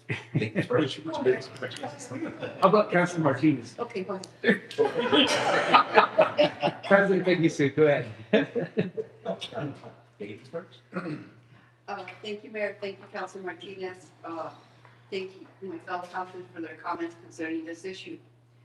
The biggest frustration that I've had in my service to the city of Espanola has been the lack of completed promises to constituents in the way of infrastructure. District 2 has the whole Prince area, never received the infrastructure they were also promised. The last conversation that was had about that situation was when Mayor Javier had come up with somewhat of a plan to run the sewer downward instead of using pumps to bring it up to the main road, to purchase property on the bottom for the easement, and pipe is already underneath the road. I don't know if you're aware of that, but it's already underneath the road. Richard Lucero's clan had a vision to take that sewer and bring it out. So I've always said this, that the city of Espanola cannot grow until those promises come to fruition. Let me say that again. We cannot grow until those promises come to fruition. These people are constituents of the city of Espanola. They deserve the things that we take for granted. We take for granted that we hit the flusher and it goes. We take that for granted. We have people that are in the Prince area that have a water table that is so high it's infiltrating their leach line, which is infiltrating their septic system. Once a month, they're having to pump that puppy out to get it done. That's ridiculous. Know this, that whole system is in the same aquifer that we're drawing from. You talk about the arsenic, you talk about those things that are in our water system that we're filtering for, crossing different pumps with different pumps to minimize the levels of arsenic and all this other stuff. These are things that are critical, basic things that we just need to focus on. And if it means borrowing money to get both projects finished, I would be in favor of that. Whatever it takes to make sure that we get this done. I think it has to be priority number one on the ICAP. I think as soon as this fire department situation is done, two things need to happen. This situation needs to be addressed, and a jail needs to come to this community. Those are two things that are critical to the city of West Nile. Thanks. Thank you, Councilor. Councilor Manny Martinez. Thank you, Mayor. I concur with councilors here, especially that we do need to apologize, publicly apologize to these people, these residents. Not just Gallegos, but every area that we've made promises through these years and never fulfilled them. Another area is in San Diego, 76. We're supposed to be running a sewer line from, I believe, Santa Cruz Church all the way to Bustos Turn. 6 years ago, they were already telling the residents to come in and sign for service. That's how close they were told. And as far as I know, it hasn't been taken care of. Yeah. So we need to stop doing that. Either we need to stop making promises, or we need to start fulfilling the promises that have been made. And I think that's what we need to start doing before we make any more, before we start annexing any other properties. We need to start filling out these promises. And if it does come back to public works, I think we need to work on it with finance, and we need to find the money to get what these people need. We can't wait for environmental to come in and not just scold us, but find us and saying, because this is our problem. That is a city street, that is an annex city property, so it's our problem, not just the residents' problem. And that's what we need to do. Thank you. Thank you. Anybody else? City Manager Mike Ortiz. Thank you, Mr. Aneta, for being here this evening. So this information just kind of hit me just within the last week about the issues that Mr. Aneta was bringing up on Calle Gallegos. So it wasn't even on my radar, and I called Mr. Aneta into my office, and we had a meeting, and we talked, you know, frankly, and he told me a little bit about it. I didn't know the backstory to it. And I do apologize for the city dropping the ball for so long. I don't know what happened in the past, but I think moving forward, understanding the deficiencies that happen and where we're at as far as with the project, which is at 0 right now. Moving forward, we need to look for funding sources. We need to see what we can do to accommodate the septic installation or sewer installation on Calle Gallegos. So I'll be working diligently with Elijah here. We're gonna look for funding sources. We don't know, when we met with Elijah, he doesn't know like what the project scope would be as far as cost.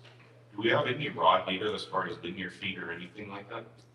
I'll try to find it, sir, but like I said, we'll have to look up that. I know I've heard that there's sets of plans. I haven't seen them myself. But this is one of those things that, like I said, I've always wanted to come back to the governing body here and just, if we can at some point, it's been my desire for years, even before I came into this position here. Yeah. That when I moved into other positions, there was never any guidance in the sense that there's no list of stuff. We have so many projects started that I would like to see that, including this one right here, get these together, get the governing bodies, you know, either going through public works and going through these different committees, and get these prioritized so we can move forward on this stuff here. Because we nickel and dime projects and we try to do this, we're not going to get anything done. So I would love to see that, you know. I know I always say I got 1.5 years to retire, but I still may stay here longer if we can get some of this stuff accomplished. Yes, sir. That's. Mr. Ned, I appreciate your candor when we met and everything that you had stated. I think right now it's going to be for myself, and it sounds like for Elijah too, is the discovery process. And we talked a little bit about that in my office, as far as like trying to find any any paperwork or any other documents related to the initial start of when these promises were made. That's gonna be my first priority tackling this, is trying to find that information. This week I was planning on already driving out there to put eyes on it and take a look at it. So I have a better understanding of the needs and what needs to get done.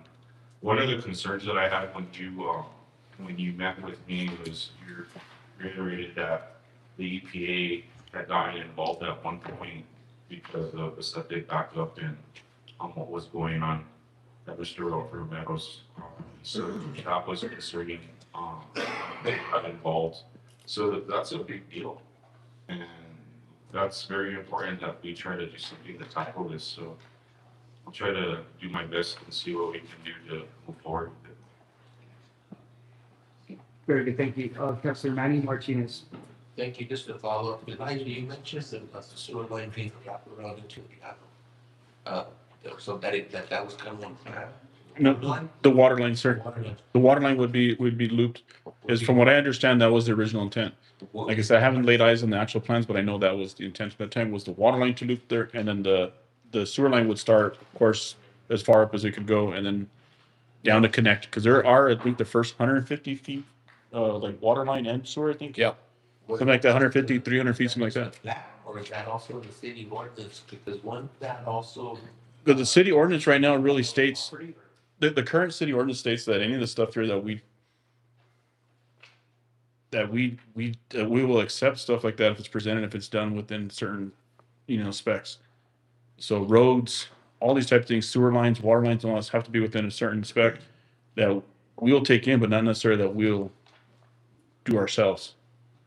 And that's just the way the ordinance reads. Any new subdivisions, any new things that go in there, they have to provide all this stuff. So any new services that are going there now are being done private, and they can be turned over to the city as long as they met everything that we set forth on those ordinances to meet. It includes roads, sewer, water lines, all that type of stuff. So that's what the current ordinance reads. So this is stuff that was prior to this. And I don't know if that's new or not, but as far as I've always understood, that was there. So I don't know if these are special. I wasn't here for this, unfortunately. Like I said, I was here after it, but I was in a role of taking, how many bags of trash do you have? That was my role at that time. So some of those, like I said, predate what I know. But the current ordinances read that. And I look forward actually to Public Works, because 76 has its own set of things I would like to discuss with you as to where we're at on that right there. But we'll get with that later on. Councilor Salmadou. One other thing that was stated in the ordinance is that it would be, that these residents would be hooked up in a timely manner.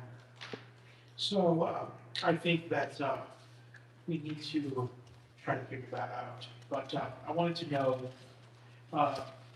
when it comes to similar projects, what is the usual timetable when it comes to hooking up services such as sewer and water being annexed?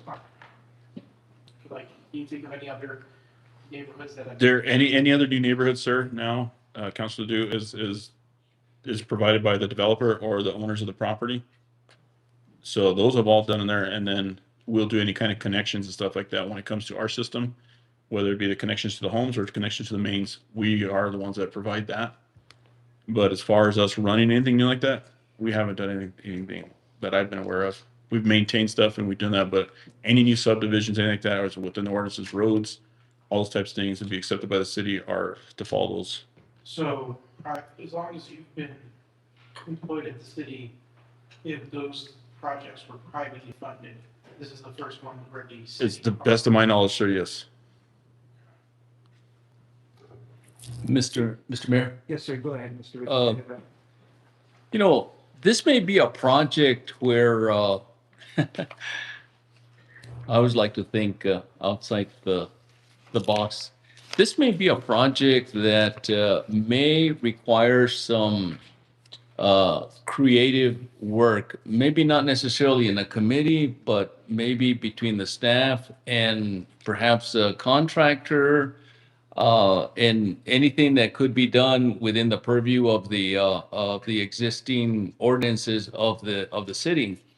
Because if you stop and think about it, and I happen to have a little bit of experience with sewer lines. We've installed at my residence lift stations. We've installed a couple of lift stations, and we've installed sewer lines and things of that sort.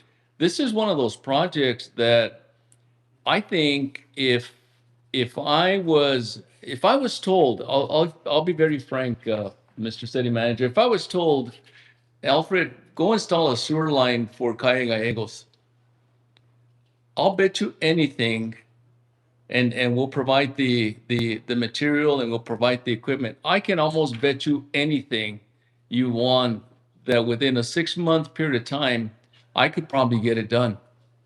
And it's not going to cost, because you heard Elijah mention, it's not going to cost anywhere close to $750,000, $800,000. That's the most ridiculous thing ever. That's extremely expensive.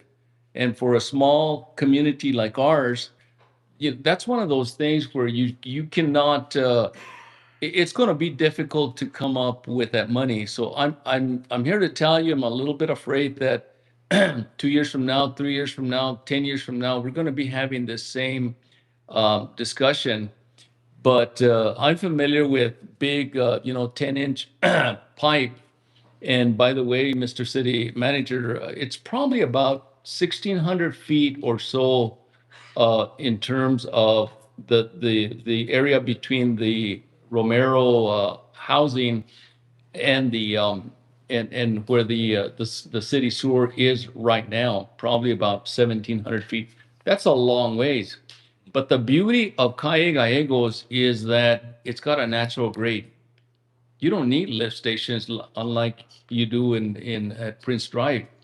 So I could almost bet you anything, but I will tell you one thing that would stand in the way of, and I'm not proposing that I'm going to do it, but as an example, something that I could undertake, or anyone in my capacity, is probably going to be your maybe your ordinances or your regulations or anything of that sort.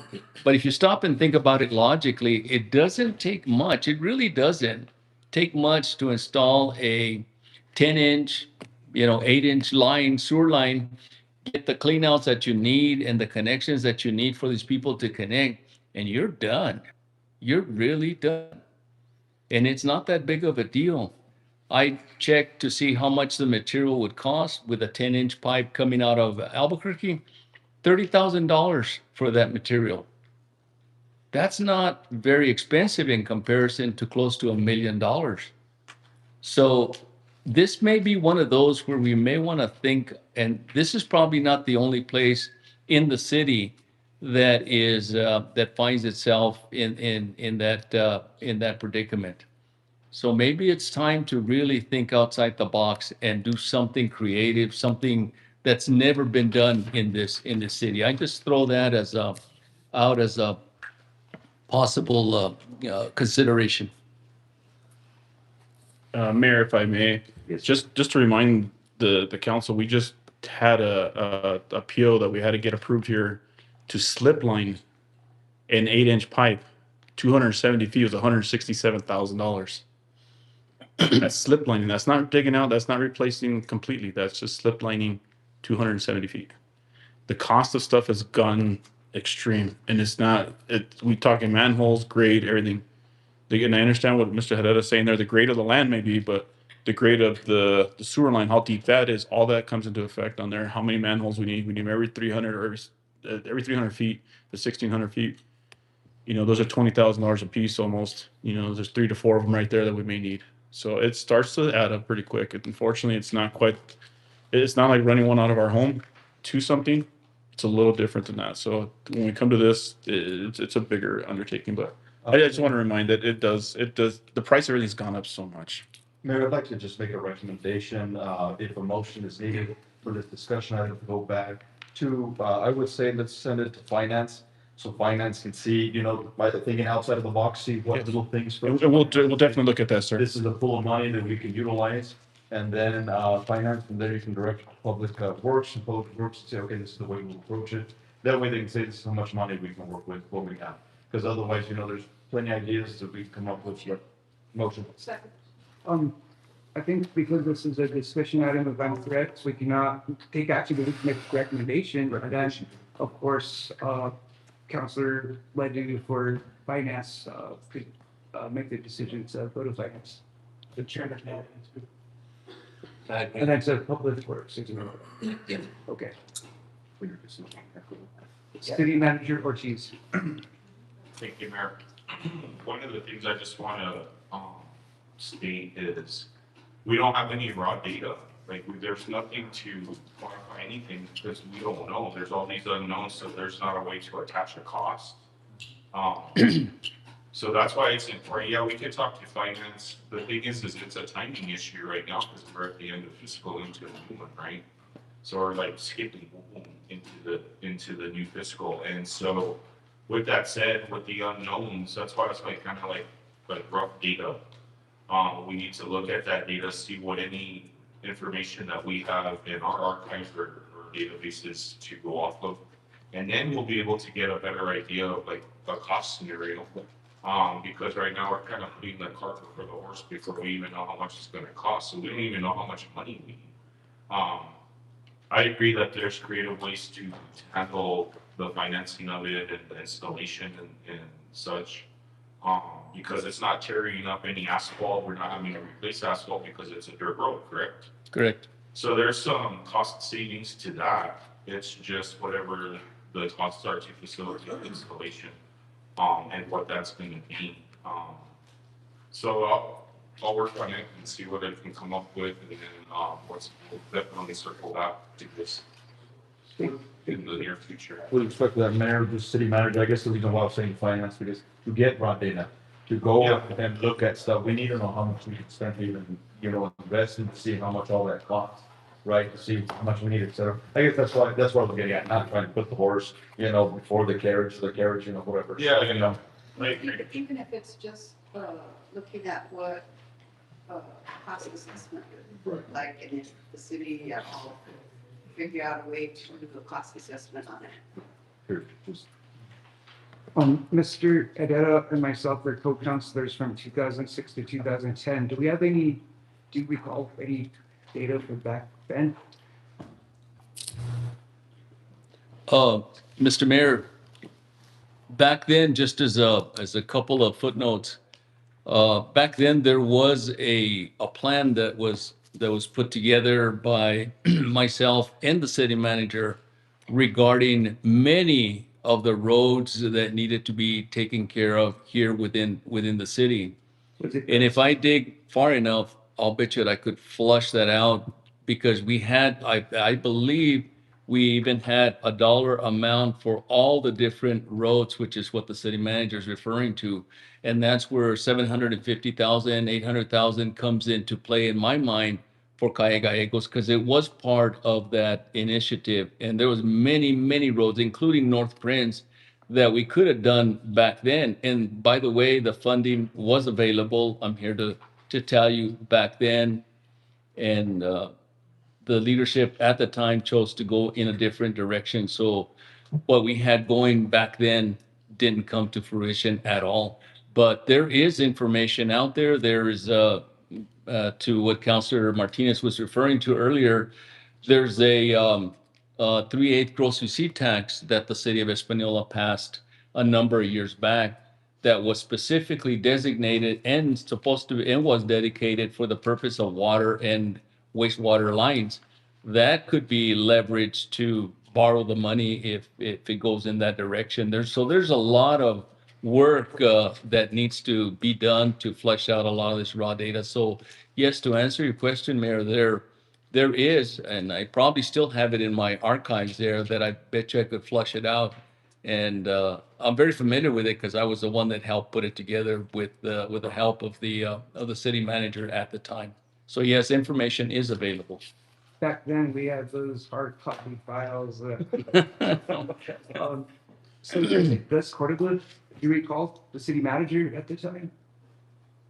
Or your job? I'm sorry, I didn't hear that. Gus Cordoba, was he our city manager? Is that the one that you recall working with. I can't recall the city manager. I think that might have been, I don't know if it came in afterwards or before, but he was here at the time. It was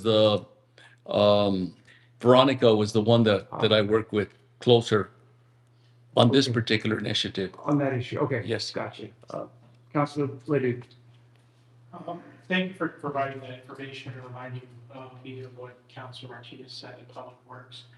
Part of my apprehension to sales tax increases that are line item for specific stuff is it doesn't seem to ever go that way. Do we know what that specific increase is being used for now or is budgeted for? Council Ledoux, Mayor Pro Tem, councilors, we do. This council has, not the current in its form, but in this former form, with some of you that are here, have approved for the 167,000 for West Pueblo. That's part of it. When the wells went down in the summertime, that was part of it there. So we have utilized it because it has been it's strictly for infrastructure type things related to water and wastewater. So we have been utilizing those to not hit the budgets themselves directly.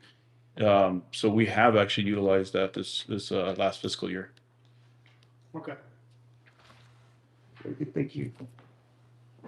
Okay, so the recommendation, of course, is to go to finance and public works. Which order? I don't know. We go to finance first? For cost analysis. Okay, gotcha. Okay, so we'll go to finance committee first. Hopefully, we could be able to do it for next month, correct? Okay, so we'll look at next month, and then after that, we'll decide whether to go to after it's public works. So I think that's it for now. So with set Juan and Mr. Herrera and City Manager Ortiz, are you guys gonna, I guess, be in contact as well, right? Yeah. Okay. Okay. Mayor, Very good. I just want to ask Elijah a question. Is there any way, do we have to contract to buy materials? Yes, sir. We actually utilize state contract quite a bit with some of the contractors stuff we use. Just the biggest thing on this one will be engineering to make sure that we meet grade and stuff that to the lines that are existing. The surface grade really doesn't dictate that. It's the depth of the lines and everything that can do it. If we have a 25-foot deep line, then we're great to go. If we only have a 10-foot deep line or a shallow line, that could also cause problems. We're talking over 1,600 feet, even though it's a quarter inch per, whatever, 100 feet, whatever it is, it still starts to add up real fast into how much you need on there. You still got to have a depth we got to make, and then we got to have width.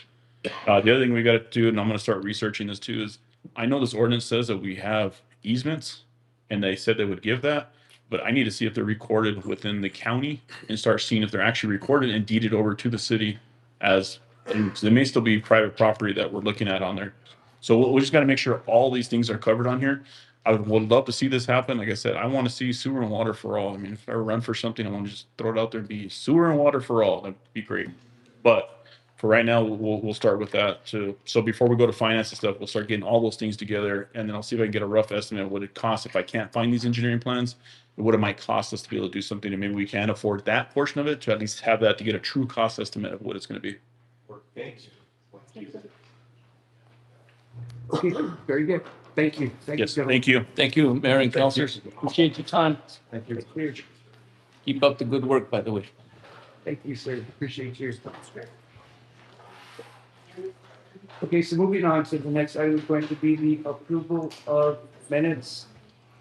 Starting with item A, request for approval of April 21st, 2026, special city council meeting minutes. Motion to approve. Oh, I have it. Yes, Councilor. So in this minutes, I didn't get to it in time to let the clerk know, but for the election of mayor pro tem, it never actually lists who we elected mayor pro tem.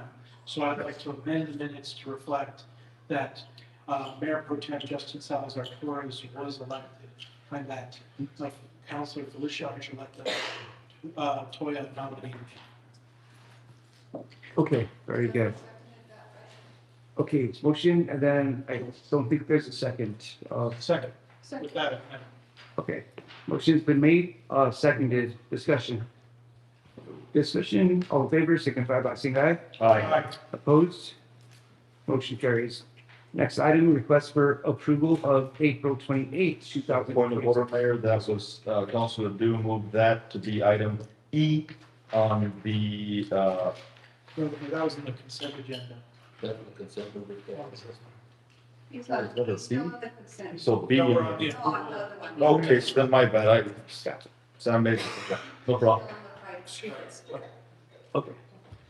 So will be the April 28th, 2026 City Council meeting minutes. Motion approved. Second. Motion's been made, Mayor Pro Tem, seconded by Councilor Archuleta Toya. Discussion. I'd like to make an amendment. Yes, sir. I'd like to make an amendment that on the proposed sponsorship to Del Norte for the Faith on the Street art display, that the city did not vote to have the event called Lowrider Day, but made the motion to approve for Faith on the Streets of the art display only. That's correct. That was the title. So, yeah. Thank you for clarifying that. Okay, so with that amendment, make your exemption seconded. Okay, all good? Oh, yeah. Okay, okay. Any further discussion? Okay, all in favor signify by saying aye. Aye. Opposed? Make sure Madam Clerk got it. Thank you. Okay, perfect. Thank you. Motion carries. Item C is request for approval of February 25th, 2026 City Council meeting minutes. Let me say for the record that this was a prior administration, so the councilors, Manny Martinez, Steven Salazar, were not here, so you could, I apologize. The request for approval of the February 25th, 2026 City Council meeting minutes should be 2025. Council. okay, so that's like over a year ago. It's over here. So can we even approve? Why? I'm just curious, like, do we have one? Or not on there? Okay. Half the council. Just one second. Yeah, I mean, We were here. Come on. we're just. Because So this is back to, another, regarding that, that's a typo on 26, so it's back to 25. I don't know who was here at the time. I think you guys are here. Okay. Yeah. everyone. Okay. Okay, so still Manny and, Yeah. Steven You can still have a vote on it if you have people abstain, abstain, yeah. then we still just go by a majority of those that vote. Okay, perfect. Okay, so with that, I would like to call for a voice vote, just, so we could, clarify this. So, Madam Clerk, if you could please call roll. Mayor Pro Tem Justin Salazar Perez, In favor. Councilor Felicia Archuleta Toya. In favor. Councilor Pedro Valdez. Yes.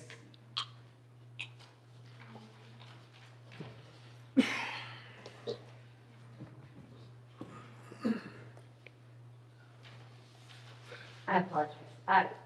I got Councilor Pedro Valdez, correct? Madam Clerk, if I may, who made that motion? Or did anybody make a motion? Motion to approve. I don't think there was a motion made for that. Second. Okay, motion and second. Okay, sorry, go ahead. Let's see. Mayor Pro Tem Justin Salazar Torres. In favor. Councilor Felicia Archuleta Toya. In favor. Councilor Pedro Valdez. Yes.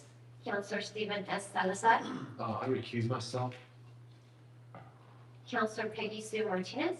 In favor. Councilor Samuel Ledoux. In favor. Councilor Manuel J. Martinez. Abstain? Councilor Aaron J. Salazar. In favor. Motion carries. Okay, thank you. I just want clarification. Stephen, Councilor Stephen, have you recused yourself or abstained? And same thing with Councilor Manny, you abstain? Just to make sure, clarify. Good. Okay, abstain and recuse or? Okay, gotcha. Okay, very good. Thank you, gentlemen. And motion carries. Next item on our agenda is consent agenda. These items cannot be discussed. Again, we moved item B to downstairs action items. So it's going to be two items, item A and C. First one is resolution 2026-44, resolution of the governing body of the city of Espanola, authorizing the Camino Miramontes roadway improvement project utilizing state of New Mexico price agreement 30-00000-23 00070 and authorizing the city manager to execute all necessary documents. The next item is Resolution 2026-46, a resolution authorizing acknowledgement of the FY 25 findings and accepting management's responses for correcting the findings. Looking for a motion. Motion to approve. Second. Motion and second. All in favor signify by saying aye. Aye. Point of order, Mayor, I'm sorry, excuse me, Councilor Peggy Sue. Okay, we cannot discuss though, so unless we do it before.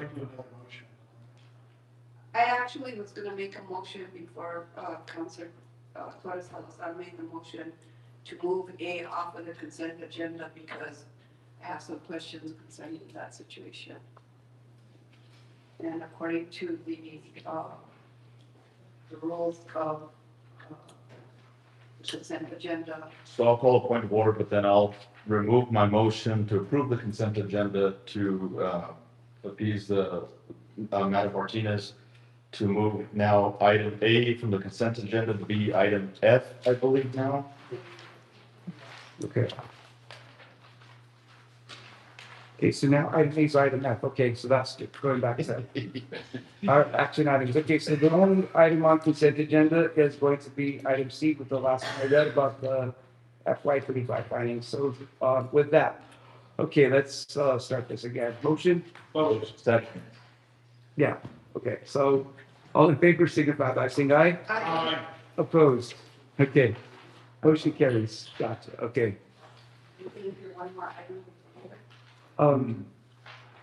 I think are we going to city manager report to, we have some city staff too that, would like to get them home. Well, we're in.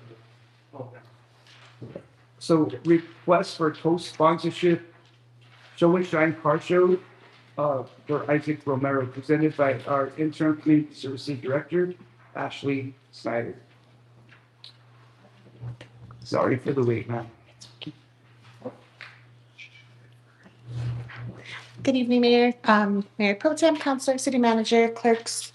Thank you for having us tonight. I am presenting on behalf of Isaac Romero this evening. This has been approved through our chairwoman Felicia Archuleta to be moved from community service directly to full council just because of the time restrictions on it. Second. Motion's been made, seconded. Do you have anything more? I did have one, there's two corrections on this that I want to point out that will be made. One is, it's the 14th annual, not the 12th. And under the following items provided by the licensee, liability insurance covered by the city of Espanola for use of the venue should have been changed to be covered by Isaac Romero and the Show and Shine. So just to point that out for any, for clarification. on that. Okay, clarification is Mr. Romero is covering the. Yes, sir. Insurance, not the city. Yes, ma'am. Very good. Okay, thank you for that. Councilor Peggy Sue Martins. Thank you actually for your patience, so long agenda, I'm so sorry. I just want to recognize Isaac Romero and what he does for the city of Espanola with this show. This is something that happens, I think once a month, if I'm not mistaken. It's very important that we continue to support these types of activities that are happening throughout the city. There's numerous times when people from out of town, I run into them at Parasola, or something, and they're asking me, where can we see a lowrider? Where can we see a lowrider? And I always send them to Joanne Lolo at San Fabio or Isaac over here at the plaza. So I think it's something that sort of represents our culture, and I think it's important to continue to support it. It's become something of consistent, so I think it's important that we do that. Yes, and it's held the third Saturday of each month, starting from May, following into September. The month of September being the last. Okay, third Saturday of the month, May through September. Yes. Thank you. Okay. Further discussion? Mayor. Yes, Councilor Salazar. Thank you. Something kind of stoked the order on how the city would co-sponsor an event is if a city staff member could kind of chaperone the co-sponsorship because, Mr. Salazar went to a co-sponsor a car show and kind of got a negative impact. And so I think we need to kind of exercise, some leadership and delegation and have like a referee or like a city management, somebody who's designated as city management. Hey, I'm overseeing the sponsorship. It needs to be run like this. We can't discriminate and we need to follow rules. We need to follow order. And it's kind of like nobody's there. There's a co-sponsorship and there's no staff to open or close or open a gate or open the bathroom or something. And maybe that we can have staff, delegated by the city manager, and that way there's a go-to. Hey, where's the electricity, or where's the bathroom key, or I don't know where the rose bush or something. That's my concern. Oh, thank you, Counselor. Counselor Ledoux. I want to have Ashley's back here. She's always dedicated to really being that person. And that day, there was 3 events going on throughout the city. And there was 2 at Valdez Park with the cleanup and with the medicine wheel. And there was one out in the plaza. So maybe what we could do is make sure that we try not to overbook our staff, because they were working really, really hard that day to make sure all those events could go off, and they were running around with a lot of different issues. I remember seeing Ashley, and she had to tell people to not park on the grass and stuff like that. So she was out there working very hard. It's just hard sometimes when we co-sponsor events and we host them all at the same time. So I just wanted to say that, because I know Ashley is always working very hard to try to make sure everything goes off. Sometimes you just can't do all of it. Thank you, Counselor. Yeah, I had a lot of places to be that day, and my son had 2 football games, so I was trying to be in like 15 places at once. And if I may, Mayor Pro Tem, Counselor Steven Salazar, just want to state for the record, the car show that you were referring to was not a co-sponsorship event. They paid the rental fee and provided the insurance. So I just wanted to make that clear for the record that one in particular was not co-sponsored. And I was present there before, during setup, just to reiterate the rules and go over it. I did stop in between, but there was like 300 people. So I kind of didn't get a chance to touch all bases to make sure everything was taken care of. But moving forward, I do hear your concerns and your concerns. So anything that we can work together to mitigate these issues going forward, I'm all here for it. So. No, thank you. And if I could just follow up, it's a concern because, for example, somebody rents a senior center. There needs to be a go-to person. Hey, there's the mop, here's the Clorox, you need to mop the whole senior center. And there just needs to be a go-to. I got your back too. Trust me, you did the work of 3 people, and thank you for that. It's just something that just delegation from chain of command down. That we're just efficient. We run things efficient. Thank you. I would also like to add, based on futures rentals, so to say, we are planning to go back to look at the rules, because we do need to put more teeth on that to ensure that everything's enforced and whatever they signed, to go by, to ensure that, these rules are always followed strictly.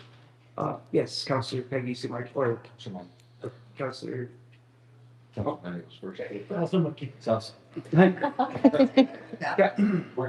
Councilor Manny. Thank you, Mayor. No, I do agree with Councilor Salazar. We do need to, I think, look into our rules of what we have when it comes to events that we're not just co-sponsoring, but events being held in the city. It's different if it's an enclosed, specific type rally for something, that's different. But when it's an open event for all to come to that particular type of event, then we be part of any type of discrimination. And I think any of these organization leads need to know that. They need to know that first and foremost, that, you know what, if you're open this to the public, then you're gonna have to deal with something that you may not like. Because we have to consider that this is considered discrimination. And the city of Espano's name is on it, whether we're a co-sponsor or not, because it's happened in our city. And I think we need to make sure that that's upheld. And I think we do need to look at some of those guidelines, especially for the persons coming in, because they may not realize it, but we just need to point it out to them. Thank you for your work and what's not reasonable, especially dealing with so many different types. There's a lot that goes into it, and I'm working with the supervisors, and in this interim position, I do have goals and things that I wanted to address and reiterate that with our supervisors. And if it's getting more help, whether it's from code enforcement, police, or other members of the staff to assist with these rentals, where we can't be, we will definitely work on that and work with the city manager to ensure that we're covering all bases, especially with our rentals and protecting not only the city, but also our constituents that do rent these areas. Thank you, Councilor Peggy Sue Martinez.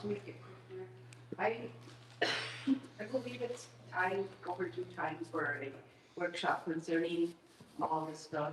I think Councilor Salazar brought some viable ideas to what is happening. We appreciate everything you do. Actually, I know you're everywhere and you all deal.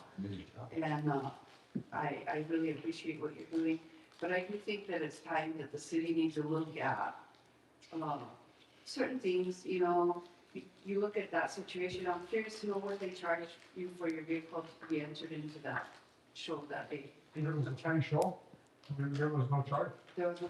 So I just think it's time for the city to look at it as a whole and come up with some ideas with how we can best serve the public, how we can be extremely fair about how we do things, and just work with making sure that everybody has equitable opportunity to go at city spaces.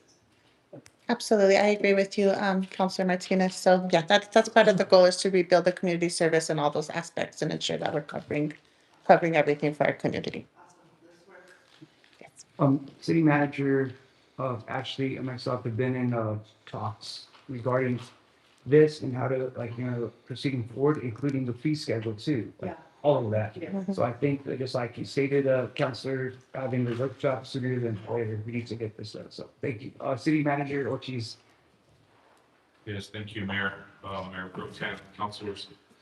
Thank you, Ashley, because you produce and you continue to produce, and you're there, and you're in everyone's face. You're in, event, and anything anybody needs, they ask you, and you produce, and you've been producing for the city, and you're an awesome employee. So I want to thank you and commend you for that. But going back to the co-sponsorship, when we started talking about this, we don't really have anything that outlines that. And that's an issue, because we need to put something in place. If that's what,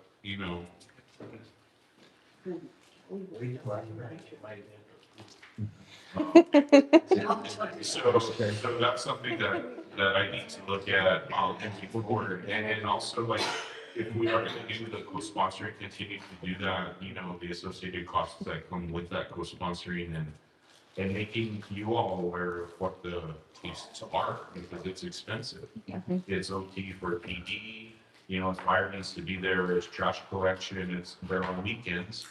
And so there's all those little issues that need to be kind of transparent, right? So moving forward, we're gonna be working on something like that. And as far as looking at to reiterate what Mayor was talking about, is looking at the fee structures. And not necessarily selling ourselves short, but covering some of our raw costs, and so we're taking a look at all of that right now. So I want to let you know that that's something that we're working on diligently, and to move forward with that. And if I may, just want to commend, you mentioned the sanitation department. They've been great with all of these events that we've been happening, including the dump site drop-offs that the city's been hosting through Querinda, all of the events, Dan and Mr. Sparks.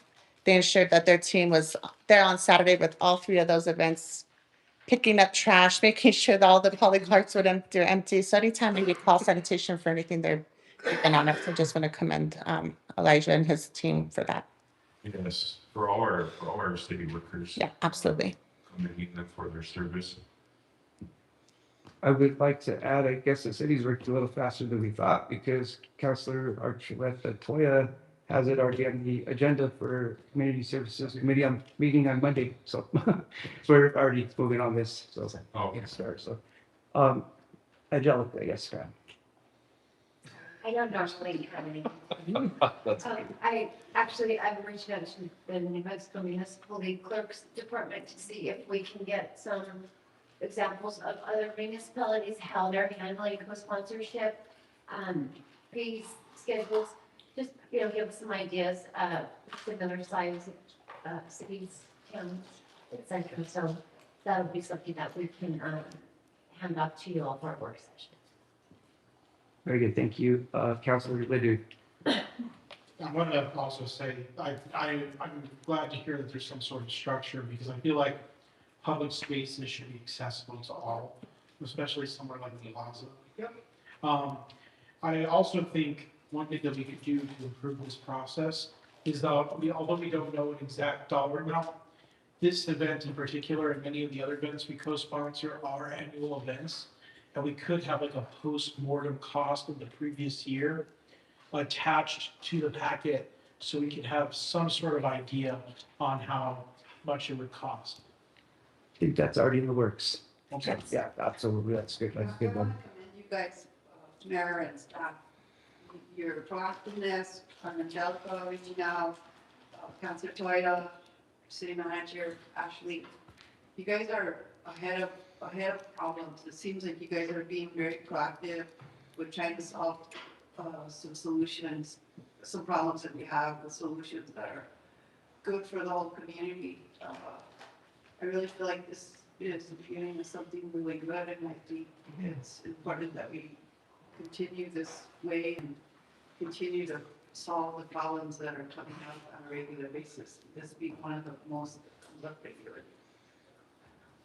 Yes, we're definitely against time. I know I am, so I'm trying to get everything I can in the next couple of weeks. So, and I appreciate my chairwoman taking full force and planning this early and so we can get ahead of things as well. So, I don't know, you guys are gonna meet at the hospital or what, like? Probably, yes. Although my honey has told me to turn in my city phone, I don't believe I will be relinquishing that during my time off, so.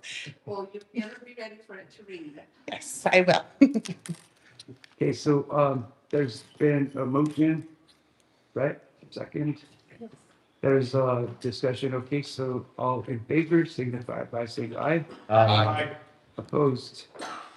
Okay, motion carries. Thank you, Ashley. Go home. Yes, thank you, Mayor. Thank you, Council Mayor Pro Tem. Have a wonderful evening, folks. Thank you. Okay, so the next item on the agenda is the appointments of interim police chief. Where is he at? There he is. He appears. And it is. Welcome to Montoya. I'm trying to get some information here real quick. I apologize. Okay, councilors, I bring before you Mr. Pablo Montoya as interim police chief. I'm asking you respectfully for consideration to, for Mr. Montoya to be our interim police chief for approximately 1 month. Mr. Montoya, he's been with the City of Espanola Fire Department for close to 13 years, being the fire inspector, marshal since 2021. Mr. Montoya completed the Law Enforcement Academy back in 2022. And like I add, he was at the top of his class. He was cross-commissioned by the Rio Arriba County Sheriff's Office in 2024 Mr. Montoya carries strong credentials. He's a great team builder, great communicator. He's already very familiar with the City of Espanola Police Department and its personnel. Also, I would like to add, as interim chief, Mr. Montoya would solely lead the police department as, you know, as I mentioned, interim chief. Mr. Montoya will be covering day-to-day operations and a lot of the administrative functions, working closely with the sergeants of the police department. I feel Mr. Montoya is the best candidate to come forward at this time. I would also like to add another reason. Our police department is a little bit shorthanded. If I would have gone that route for a current police officer to be interim chief, then that would have taken one more officer off the streets because they would be the chief to oversee the day-to-day operations. So with Mr. Montoya filling in, it is going to affect the fire department somewhat. But Chief Wick said he'll cover all his duties and, not kidding. But Chief Wick and his staff actually are going to be covering where need be. And Chief Wickersham is, you know, more than available with his staff to lend Mr. Montoya to us. So with that stated, I bring forward Mr. Montoya. I respectfully ask for your consideration for him to be our interim police chief, as mentioned, for probably close to a month. I'm in the final stages of bringing forward a full-time police chief. So I would just like to state that for the record. So council. Motion to approve, sir. Second. Okay, motion's been made, Mayor Pro Tem Salazar Torres, seconded by Councilor Manny Martinez. Discussion. Councilor Ledoux. Mr. Montoya, thank you so much for stepping up to fill this role. We did speak briefly about some of the concerns I had, and I appreciate you answering all those questions. But one of the ones that I just want to ask you again is just about Operation Zia Shield and about how your experience with the fire department, with the National Guard, and with now as interim police chief. What's the plan going forward as it transitions to the next full-time chief? Evening, Mayor, Mayor Pro Tem, Councilor, City Manager. To answer your question first, Councilor Ledoux, I actually spoke to Major earlier this morning, and I need to return his phone call because we were busy taking care of some items that needed to be addressed relatively immediately earlier today, which myself and the sergeants did. My plan coming into this is not to change anything, not to overstep any bounds by any means. I was approached to do this by the administration because of the situation that we're in. Obviously, it's not an ideal situation. I was extremely reluctant to even accept to do this to begin with because of the situation. Obviously, there's some uncertainty of the future. A lot of the officers feel the same way. Some of them are here today, and they have mixed feelings, which they very well deserve to. I would feel the exact same way had been the situation prior to, you know, or if it was the other way around. So a little bit more directive towards your answer. I'm going to let the major make the decisions for his team that's here. Continue doing what they have been doing. I've heard nothing but positive about them being out there on the streets and assisting in the ways they have. And I think there should nothing be changed about that. Continue it, obviously. They need these boots on the ground and the eyes out there watching over this city, especially in the situation that we're in where they're losing officers because of the uncertainty. Another officer, Detective Epling, just put in his resignation today for his personal reasons. So looking forward to the future, my plan this next month, if that is the case, is to try to make this as smooth as possible. I'm not going to come in here and start trying to command these guys what to do because they're the professionals in their job, right? I want to fill this position as best as I can in the administrative level, get them through this difficult time, and hopefully get a good, strong foundation to turn over to the next chief that comes in. Mr. Montoya, the plan is for him to be the bridge between now and to the next chief. I'm very happy to see Pablo Montoya and Sergeant Anaya.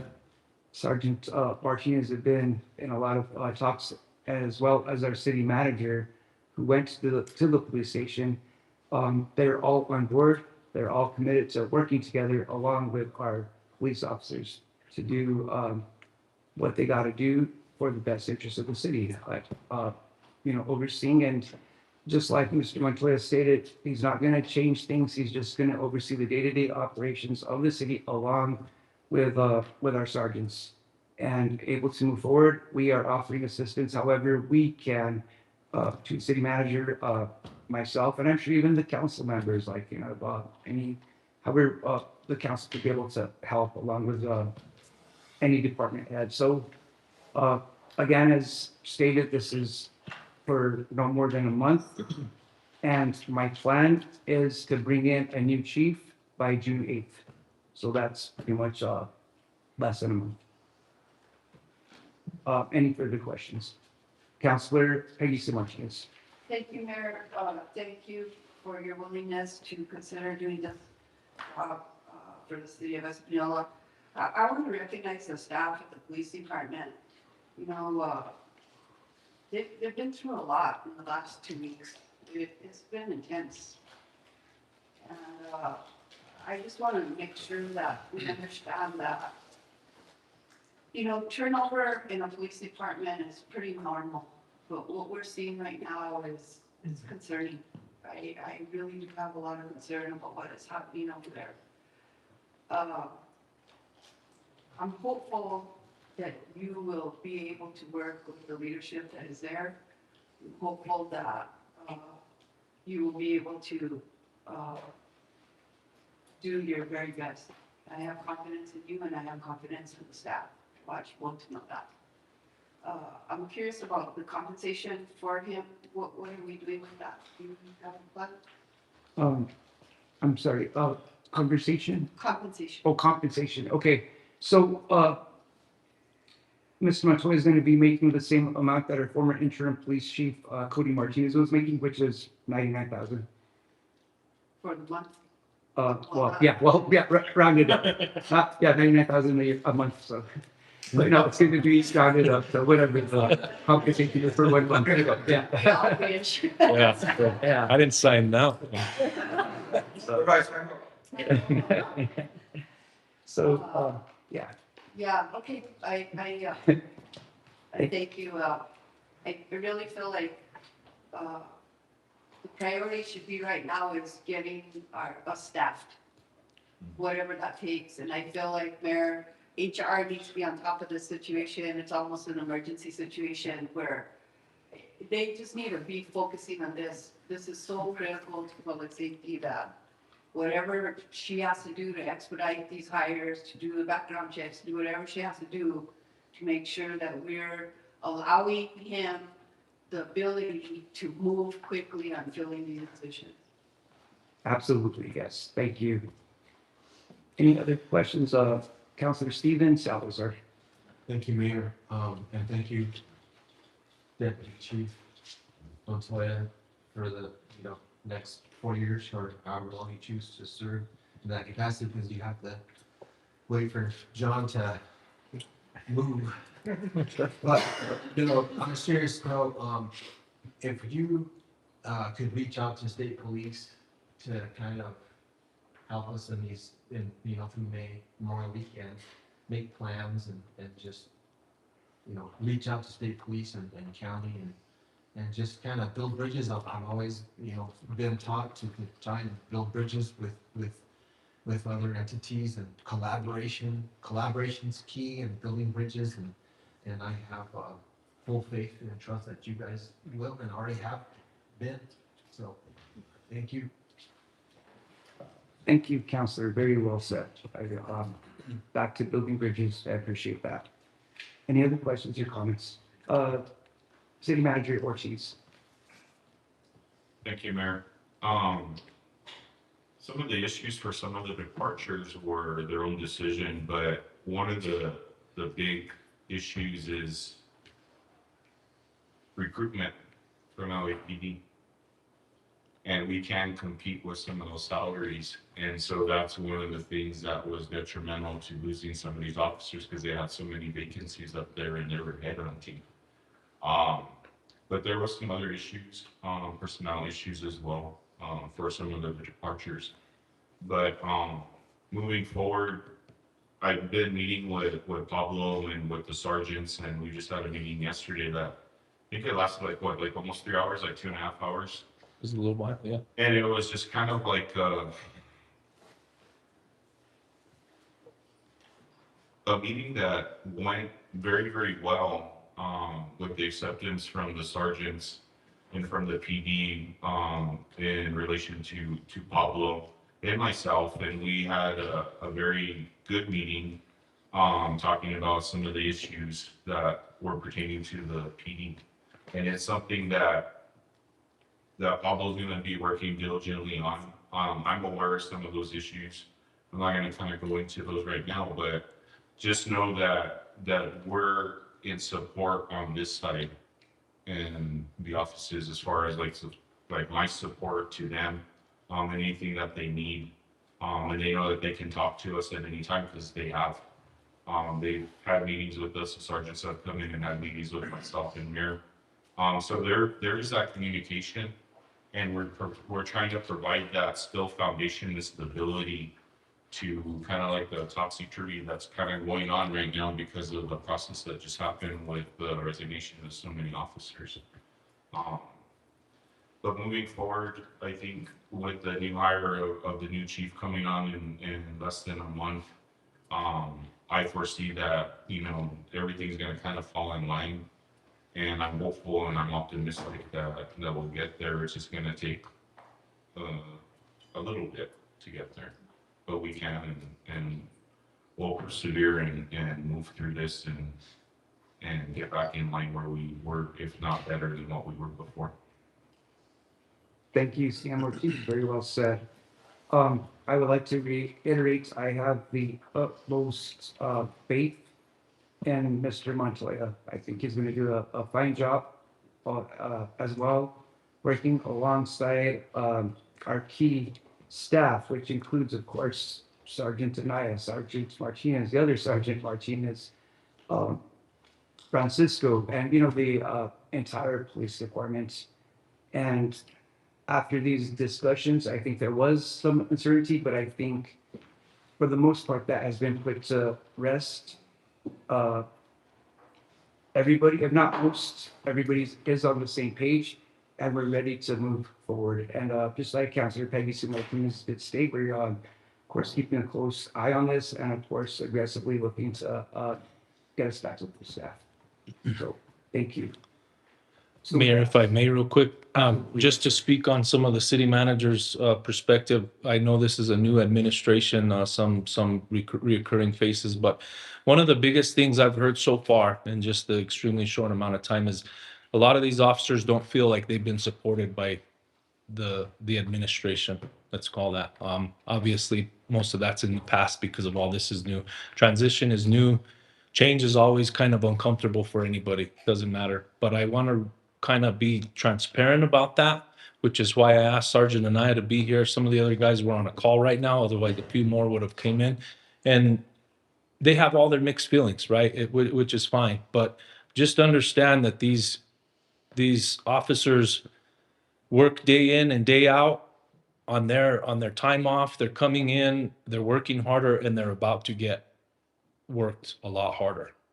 So let it be known that they're appreciated. Let it be known that these guys are wanted to be here, and let's make this transition a positive one for everybody, for all of public safety and every department in this city. Thank you. Thank you, sir. I would just like to just ask a question now with the departure of the former interim chief, and then of course you, city manager, meeting with the staff at the police department yesterday. Do you think that they feel like more at ease or supported by this current administration? Mayor, city manager, Mayor Pro Tem, councilors, I think it's too early for me to answer that with any kind of purpose behind it. In the coming days, I do plan to meet with the actual sworn-in staff, the boots on the ground, to discuss anything really and kind of give my perspective towards it. So I can't answer that. I don't know. I would hope to think that a lot of them are thinking positively, which I'm going to encourage, because I think just the biggest issue in the past maybe is transparency. It's like that old game you used to play where you say something and by the time it gets down to here, it's something totally different. I think that's what's happened in the past here. That's my personal opinion. But if these guys understand the reality of things, maybe at least just understanding that would make everybody's concerns a little bit more leveled out, if you would. So if you ask me again, if this pushes through and I go through with that meeting after Friday, I'll have a little bit more answers because those are the questions I'm going to ask too. Thank you, sir. Let us know how we can support you with that. Detective, Sergeant Thaddeus, former detective, do you have anything to add? It's up to you. If you'd like to speak to. Yeah.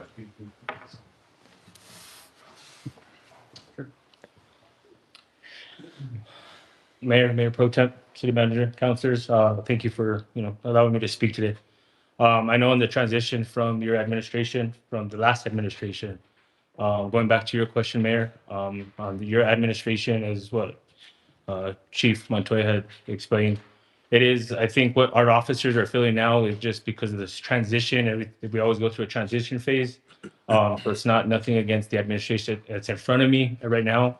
It's just, as Chief Montoya said, a lot of our officers feel that they're left in the dark. Some of them work that graveyard shift, so they don't see that daytime hours. They don't see the daytime, what's in front of them. At us, we do have 2 sergeants right now that are departing our agency here in the upcoming month. So it's going to leave a lot of command staff short. It is myself and Sergeant Adrian Martinez that are kind of assisting Chief Montoya. So when it comes down to that, a lot of the officers feel they're left in the dark. And going from that to answer that question. I've been working myself, Sergeant Adrian Martinez, has been working alongside with Chief Montoya here. We did ask to meet with him just to see on what his ideas were, and it's been great. Speaking with the mayor and city manager, it's been great. I know it's only been the 2nd day since we got the word of it since Friday, but it's been smooth. We're seeing the kinks that we were left in the dark from the previous, and we're seeing a lot of the miscommunication that we were left out from the last administration, which was probably causing our department to start rolling downhill and further. So we're seeing that Chief Montoya has been very, with everybody, transparent and communicative with us, and they were seeing that change. So with this choice, I think, to keep the train rolling on those tracks for this next administration, for the chief that will be chosen, I feel like this would be perfect because we're seeing that coming up. As Chief Montoya did explain, we do have the staff meeting coming up with our sworn personnel, and I feel like that's where everybody's going to start seeing. Speaking with the officers, I just had some outside. That was their biggest concern, is like what is going to happen. But it's us as administrative and the command staff is damage control, and that's what we are trying to do now, explaining them that this is not, as I think Councilor Peg Martinez, you said that in a police department, there's always a turnover, and that's it could happen every 4 years or every 8 years, depending on what the administration comes up. So I've experienced that, and we do have a younger group, a generational group. I think our most experience is for about 4 years now. So this is something new to these officers of what's going on. So I feel like that's what's getting them to be in that, teeter-totter of what's happening. So we are doing damage control on that. I know a lot of officers do come here to the city of Espanola because they love the valley and they love the work that it brings here. I know we have those neighboring counties next to us that have those compensation, like city manager you said, with the Los Alamos, and we can't have that competition. But with those neighboring counties and the different cities, that's where a lot of officers work because they love the work here. I know we're the second city of north of Santa Fe. Santa Fe has a lot of calls for service that are out there that they generate yearly, and we're the second city of the north. And that's even combining state police, rear Reba, and so forth. So people come here because they love to work, and that's where it is. So this choice, I think, with if it is the 2 weeks or if you said June 8th, this is a good transition to keep something smoothly. I communicate with Chief Montoya every day just to give him a heads up on daily operations for those questions. So I think, yeah, that's where we're doing damage control at this moment. Thank you, Sergeant, for your hard work, your expertise as, with everything. And then again, like you mentioned, the new officer, so this is probably their first time with the transition of administration, right? The new administration coming in. One thing I do see right now is with this process within this next month into the new chief is opportunity with positions to be able to get these positions filled. And I think there's so much we could do with this police department and a lot of opportunity, how our police department could be able to move forward in many great ways. I'm optimistic, very optimistic. And along with you guys leading the way. So appreciate that. Councilor Ledoux. Interim Chief Montoya, I was really glad to hear you mention about improving morale. And I think one thing that we really need to do as a public and even as a governing body is to give the police department a lot of grace. They've been through a lot the last couple of years. We've had a crime crisis that's been a bit unprecedented, and we've faced criticism from the public like I've never seen. And we know that they're working really hard, and that we just know that we gotta have their back. I feel that the police department, it does a lot of work that people don't understand. And from the outside looking in, it could seem different than it actually is. And I encourage you guys, if you haven't been on a ride along, to try to go on a ride along, because you will see firsthand what these officers are going through, and it will change your perspective. Thank you. Thank you. Councilor Peggy Sue Martinez. Thank you, Sergeant Anaya, for your comments and for your honesty and willingness to share your insight on what is happening. Sometimes it's not too easy to address council, but I appreciate you coming out and I appreciate your comments concerning Mr. Montoya. I really like one thing particularly that he said, and that deals with the fact that you're a young department. I think that some of those younger people that are in that department are from Española. And I think that that really helps us in that we can grow senior people in that department, being that they are from here and they are willing to serve here in Española. And that would be my hope, is that each and every one of you can see yourself in a leadership position in that department. And I hope that all of you feel that way, that there's opportunity here for you. And that's the carrot, you know what I mean? That's why you want to stick around, because you can see yourself climbing that ladder. And I want to make sure that those young officers have those opportunities and that training, as much training as possible, the city can possibly afford, to make sure that we're creating the best force possible for this community. Motion to call the question, Mayor. Second. Thank you. So with that stated, can we do a roll call vote? We're voting on the call Question or question, or we're voting on the Well, we could just call for the question. You don't need to necessarily do a vote on that. Is that correct? Just call for the question, and we move on to the Ending discussion. yeah, Ending yeah, end discussion. Ending Okay, discussion. we could say that. So let's roll call vote on the interim police chief, Pablo Montoya. Pro Tem Justin Salazar Torres, In favor. Councilor Felicia Archuleta Torres, In favor. Councilor Pedro Valdez, Yes. Councilor Stephen S. Salazar, For the motion. Councilor Peggy Sue Martinez, in favor. Councilor Samuel Ledoux, In favor. Councilor Manuel J. Martinez, In favor. Councilor Aaron J. Salazar. In favor. Motion carries. It's a unanimous vote. Thank you, councilors. Thank you.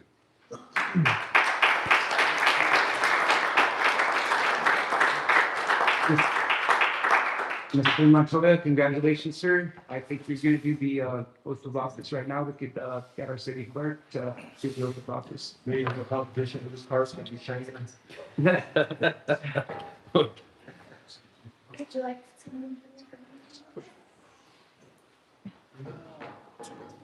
Oh, on you, on you guys.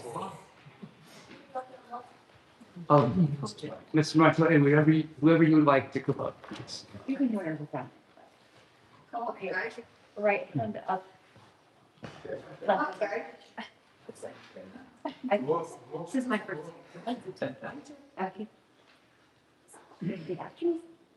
I, Pablo Montoya, I, Pablo Montoya, having been appointed to the office of interim police chief having been appointed to the office of interim police chief in the city of Espanola, in the city of Espanola, state of New Mexico, state of New Mexico, do solemnly swear to uphold the constitutions do solemnly swear to uphold the constitutions of the United States of America, of the United States of America, the state of New Mexico, the state of New Mexico, and the ordinances of the city of Espanola, and the ordinances of the city of Espanola, and I will, to the maximum of my capacity, and I will, to the maximum of my capacity, defend, support, and pledge my loyalty defend, support, and pledge my loyalty to the citizens of Espanola, to the citizens of Espanola, and faithfully and impartially discharge the duties and faithfully and impartially discharge the duties of said office to the best of my ability. of said office to the best of my ability. Congratulations.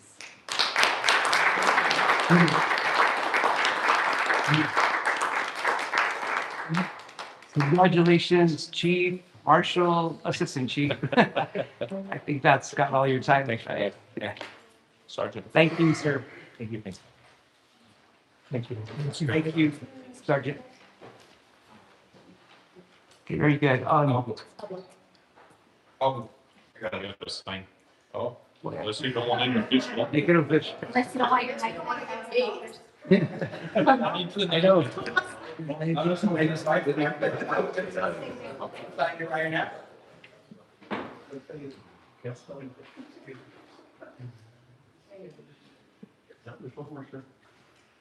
So I'd just like to clarify, you're not getting 99,000 for that. That's what I said. Tell him after he signed it. Exactly, yeah. That's the plan. Thank you. Okay, so what we're gonna do right now is we're gonna move on to one last item, before we move on to city manager report. We're gonna take a quick, break after this, so let's, move Actually, on. Mayor, there's a point of order. You have item E and F still after D. That's right, okay. That's right, okay. Sorry about that. Break down or? If you guys are good with it, what do you guys, I'm just thinking about like staff to keep your staff longer. Yeah. You guys want to do it now or after the end of the? Okay, Right. okay, so let's take a 10-minute break, about 9:12. So yeah, a quick break so we can get that ready.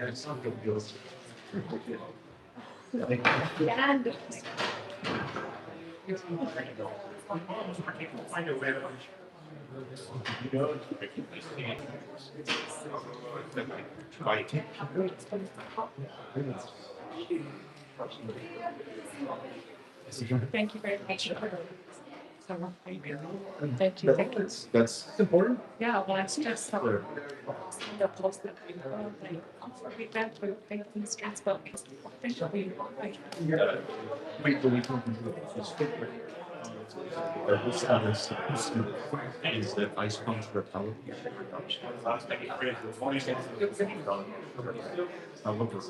That's not just. So what I do say is do something with it. So I'm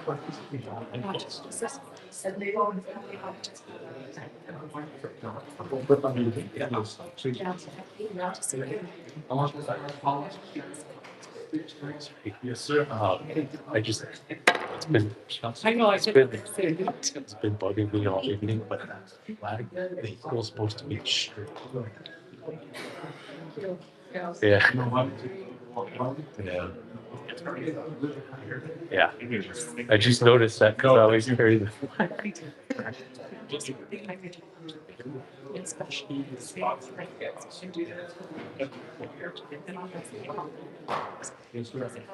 get to their thing, their needs. Okay. I got to go.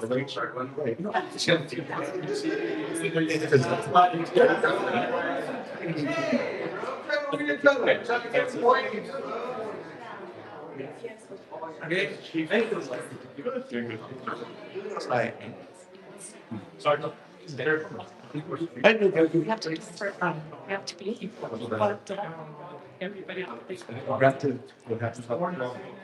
I know, but it's also sponsorship. Then are you getting them? Right now. Right, look at me. Sam, I'm going to be time. That's all. Explain, what do you mean?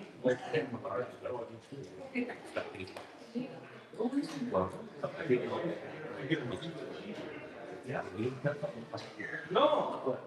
You mean here's the Jeep thing? That's your fine? Rain check, yeah, rain check.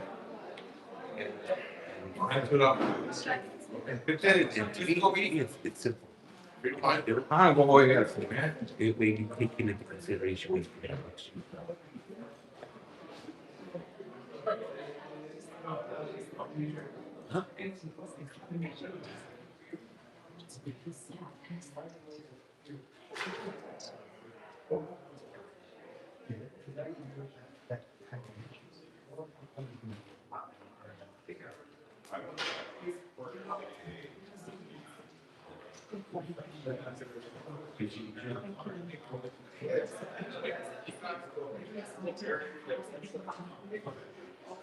We need to see if we get that thing changed.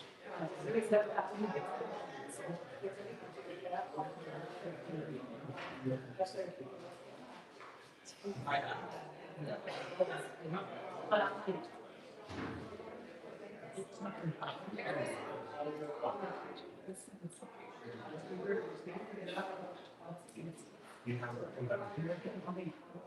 told him, you guys do collaborate. Here's one of the documents. I was. Okay, no, they come for our medical. Easy. That's but hey, I'll let you be because you guys are busy. We'll see.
D, Resolution 2026-47, resolution authorizing the transfer and investment of a portion of the city's opioid settlement funds from Century Bank to Multi-Bank Securities, Inc.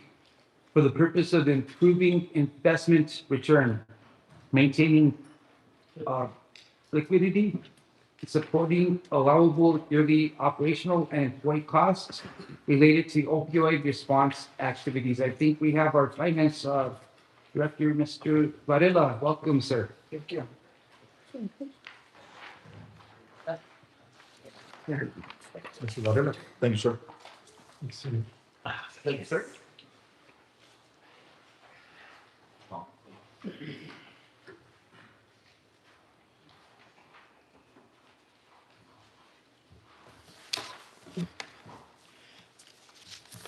Okay, Honorable Mayor, Honorable Pro Tem, City Manager, and council members, in front of you is a resolution to move a certain amount for excluding this year's FY budget from Century Bank to multi-bank securities.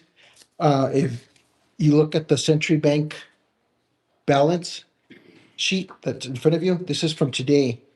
In 1 year, we have only gotten $1,377.41 in interest. Motion to approve. You could, Motion's been made. Is there a second yet? Second, okay. Go ahead, Mr. Varela.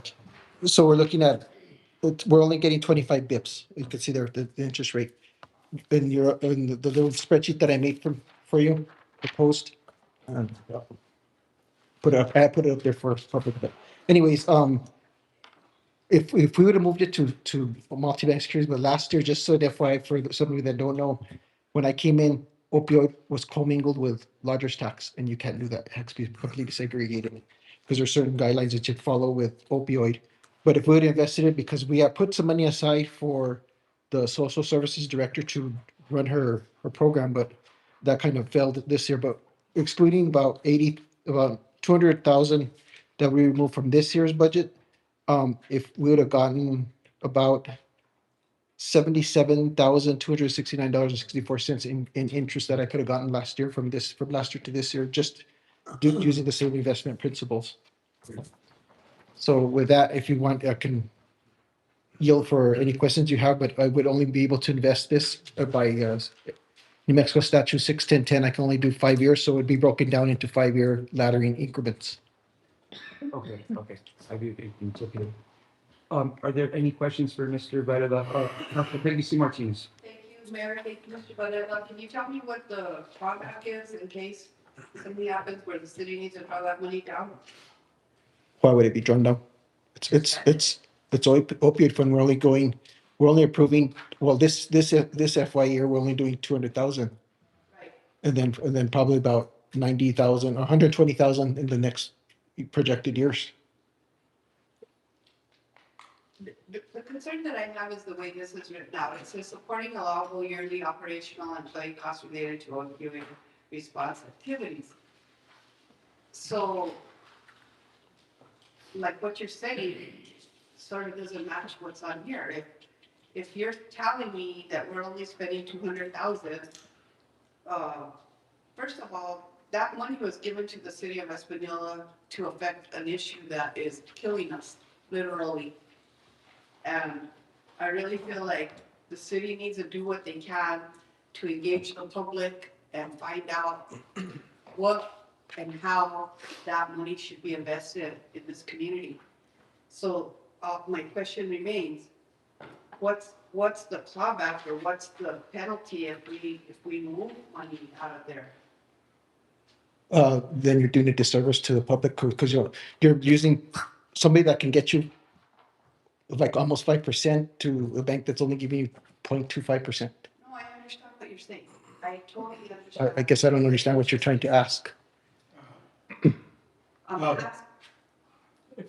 I ask if, Point of order, Peggy Sue, Councilor Peggy Sue Martinez at the floor. I'll yield to Councilor Sutton. Go ahead. Councilor Martinez, what you're trying to ask, is there a penalty fee for any withdrawals if we exceed the amount that would be generated? Or is this just a bank account with a higher, No. higher interest rate if accrued throughout the year? I think that's what you're trying to say, Mr. Corralo, right?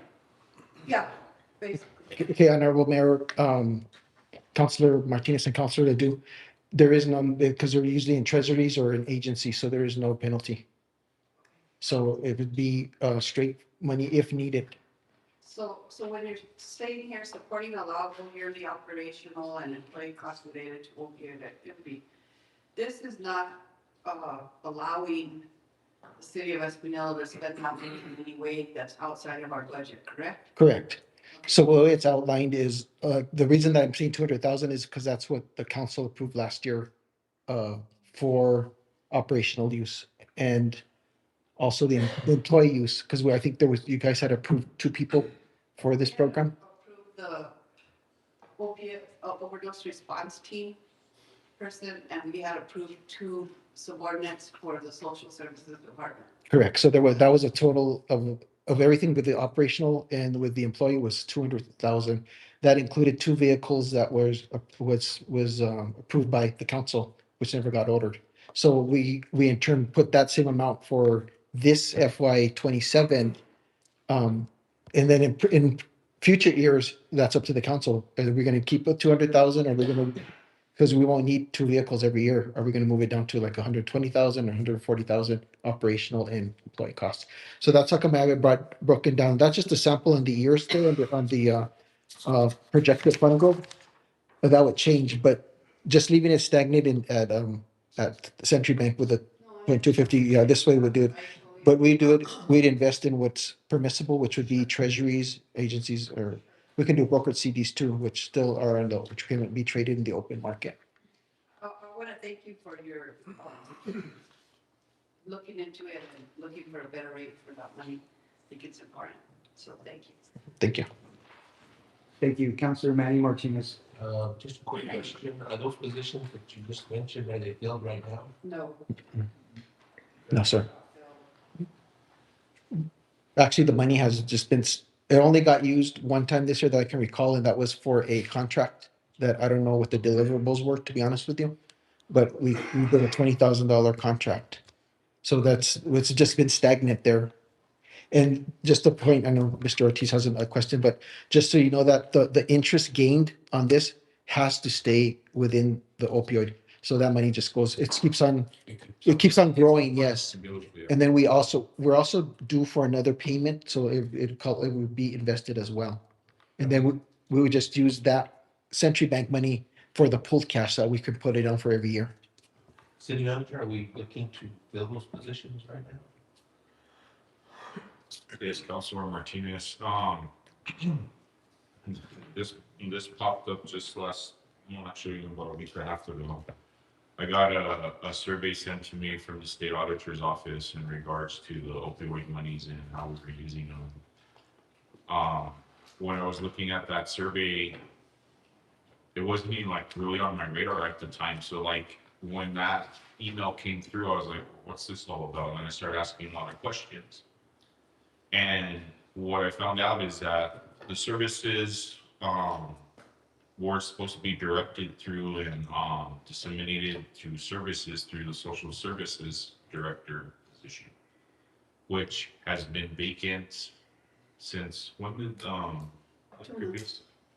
I think she left in January. In January? December, January. So it had been advertised, but we really hadn't gotten any hits as far as like anyone interested. I talked to Sally about it, and what we're doing is we're doing another blast out to Indeed, advertising, and also LinkedIn and other sources to kind of broaden the scope of coverage as far as what we're offering and what we're looking for. I haven't looked at whatever resumes that were on file yet. I want to wait to see what we get back as those resumes or applications come in. So I'm going to be looking, filling that position, and then once I get a good person in there, then we'll start looking at building a team there running and look at how we're going to implement services and what we're going to do specifically I know that there was some things that were already agreed upon what that social services department was supposed to do. So I need to do that too.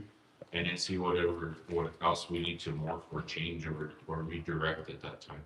I'll make my assessment at that time, but right now we don't have anybody, so I can't really do much of anything right now until I get somebody viable to fill that position. Okay, thank you. Very good. Did you finish? Yeah, Oh, absolutely. Thank you, Mr. Okay. Varela. Councillor Sam Ledoux. Thank you, Mr. Varela, for bringing this forward. I think it's important that we proceed because right now we don't really have a plan of action for the opioid funds. We on the council, it's our responsibility to spend that money. If that money is going to sit there, we really need to, we need to have some accruement of interest because if we don't, inflation is increasing every single day and the money will decrease in value. And that's part of the risks that we run when we don't utilize the money. Thank you. Thank you. Any other questions? Okay, anything else to add to that, Mr. Varela? No, I mean, just when I came in, a lot of this money was just stagnant or earning very little yield income when I came in. Part of the money that got approved for the one-time stipend for some of the employees was actually done with some of the investment money that I started investing in. I started in August of last year in one account, and that was only 2,990,000. Since then, it's gained over $56,000 in those few months because I've been investing them in rolling 30s, which is treasuries. So most of the money is at the front end right now of the curve, so it's been yielding a lot. So that's what we've been using some of that extra income that we've been receiving from these investments. Okay, very proactive thinking and of course moving on this and of course the communication item effectively move forward. Thank you. Thank you so much. So there's been a motion on the floor and there's been a second. So with that stated, all in favor signify by saying aye. Aye. Opposed? No opposition. Motion carries. Thank you. Oh, I'm sorry. Roll call vote because it's it's resolution. I apologize. Sorry. City clerk, if you can call roll. Mayor Pro Tem Justin Salazar Torres. In favor. Councilor Feliciano Toya. In favor. Councilor Pedro Valdez. Yes. Councilor Stephen S. Salazar. In favor. Councilor Peggy Sue Martinez. In favor. Councilor Samuel Ledoux. In favor. Councilor Daniel J. Martinez. In favor. Councilor Aaron J. Salazar. In favor. Motion carries. Thank you. Thank you, Mr. Varela. Thank you. Okay, so now we're going back to items pulled out of the consent agenda. So we'll start with item E, which is the board. Okay, so resolution 2026-45, resolution of the governing body of the city of Espanilla authorizing the purchase of a 2026 Ford F-350 extended cab 4x4 utility truck for the water department utilizing the state of New Mexico price agreement 40-000-0024000. Authorizing the city manager to execute all necessary documents. We have in front of Mr. Clerk, Mr. Elijah, Mata is welcome, gentlemen. Thank you, Mayor. Mayor Pro Tem, Council Member, City Manager. We brought this, at this point here, we tried to get it on the first, but that was canceled, and then just due to some conflict, we were able to get it on the finance done that time. I had submitted also at one point, I don't know if it made it onto this or not. The 2-page summary is to why are we requiring this, or didn't I submit it? I don't know if we need it. Okay, but I had done that, so it's kind of the case.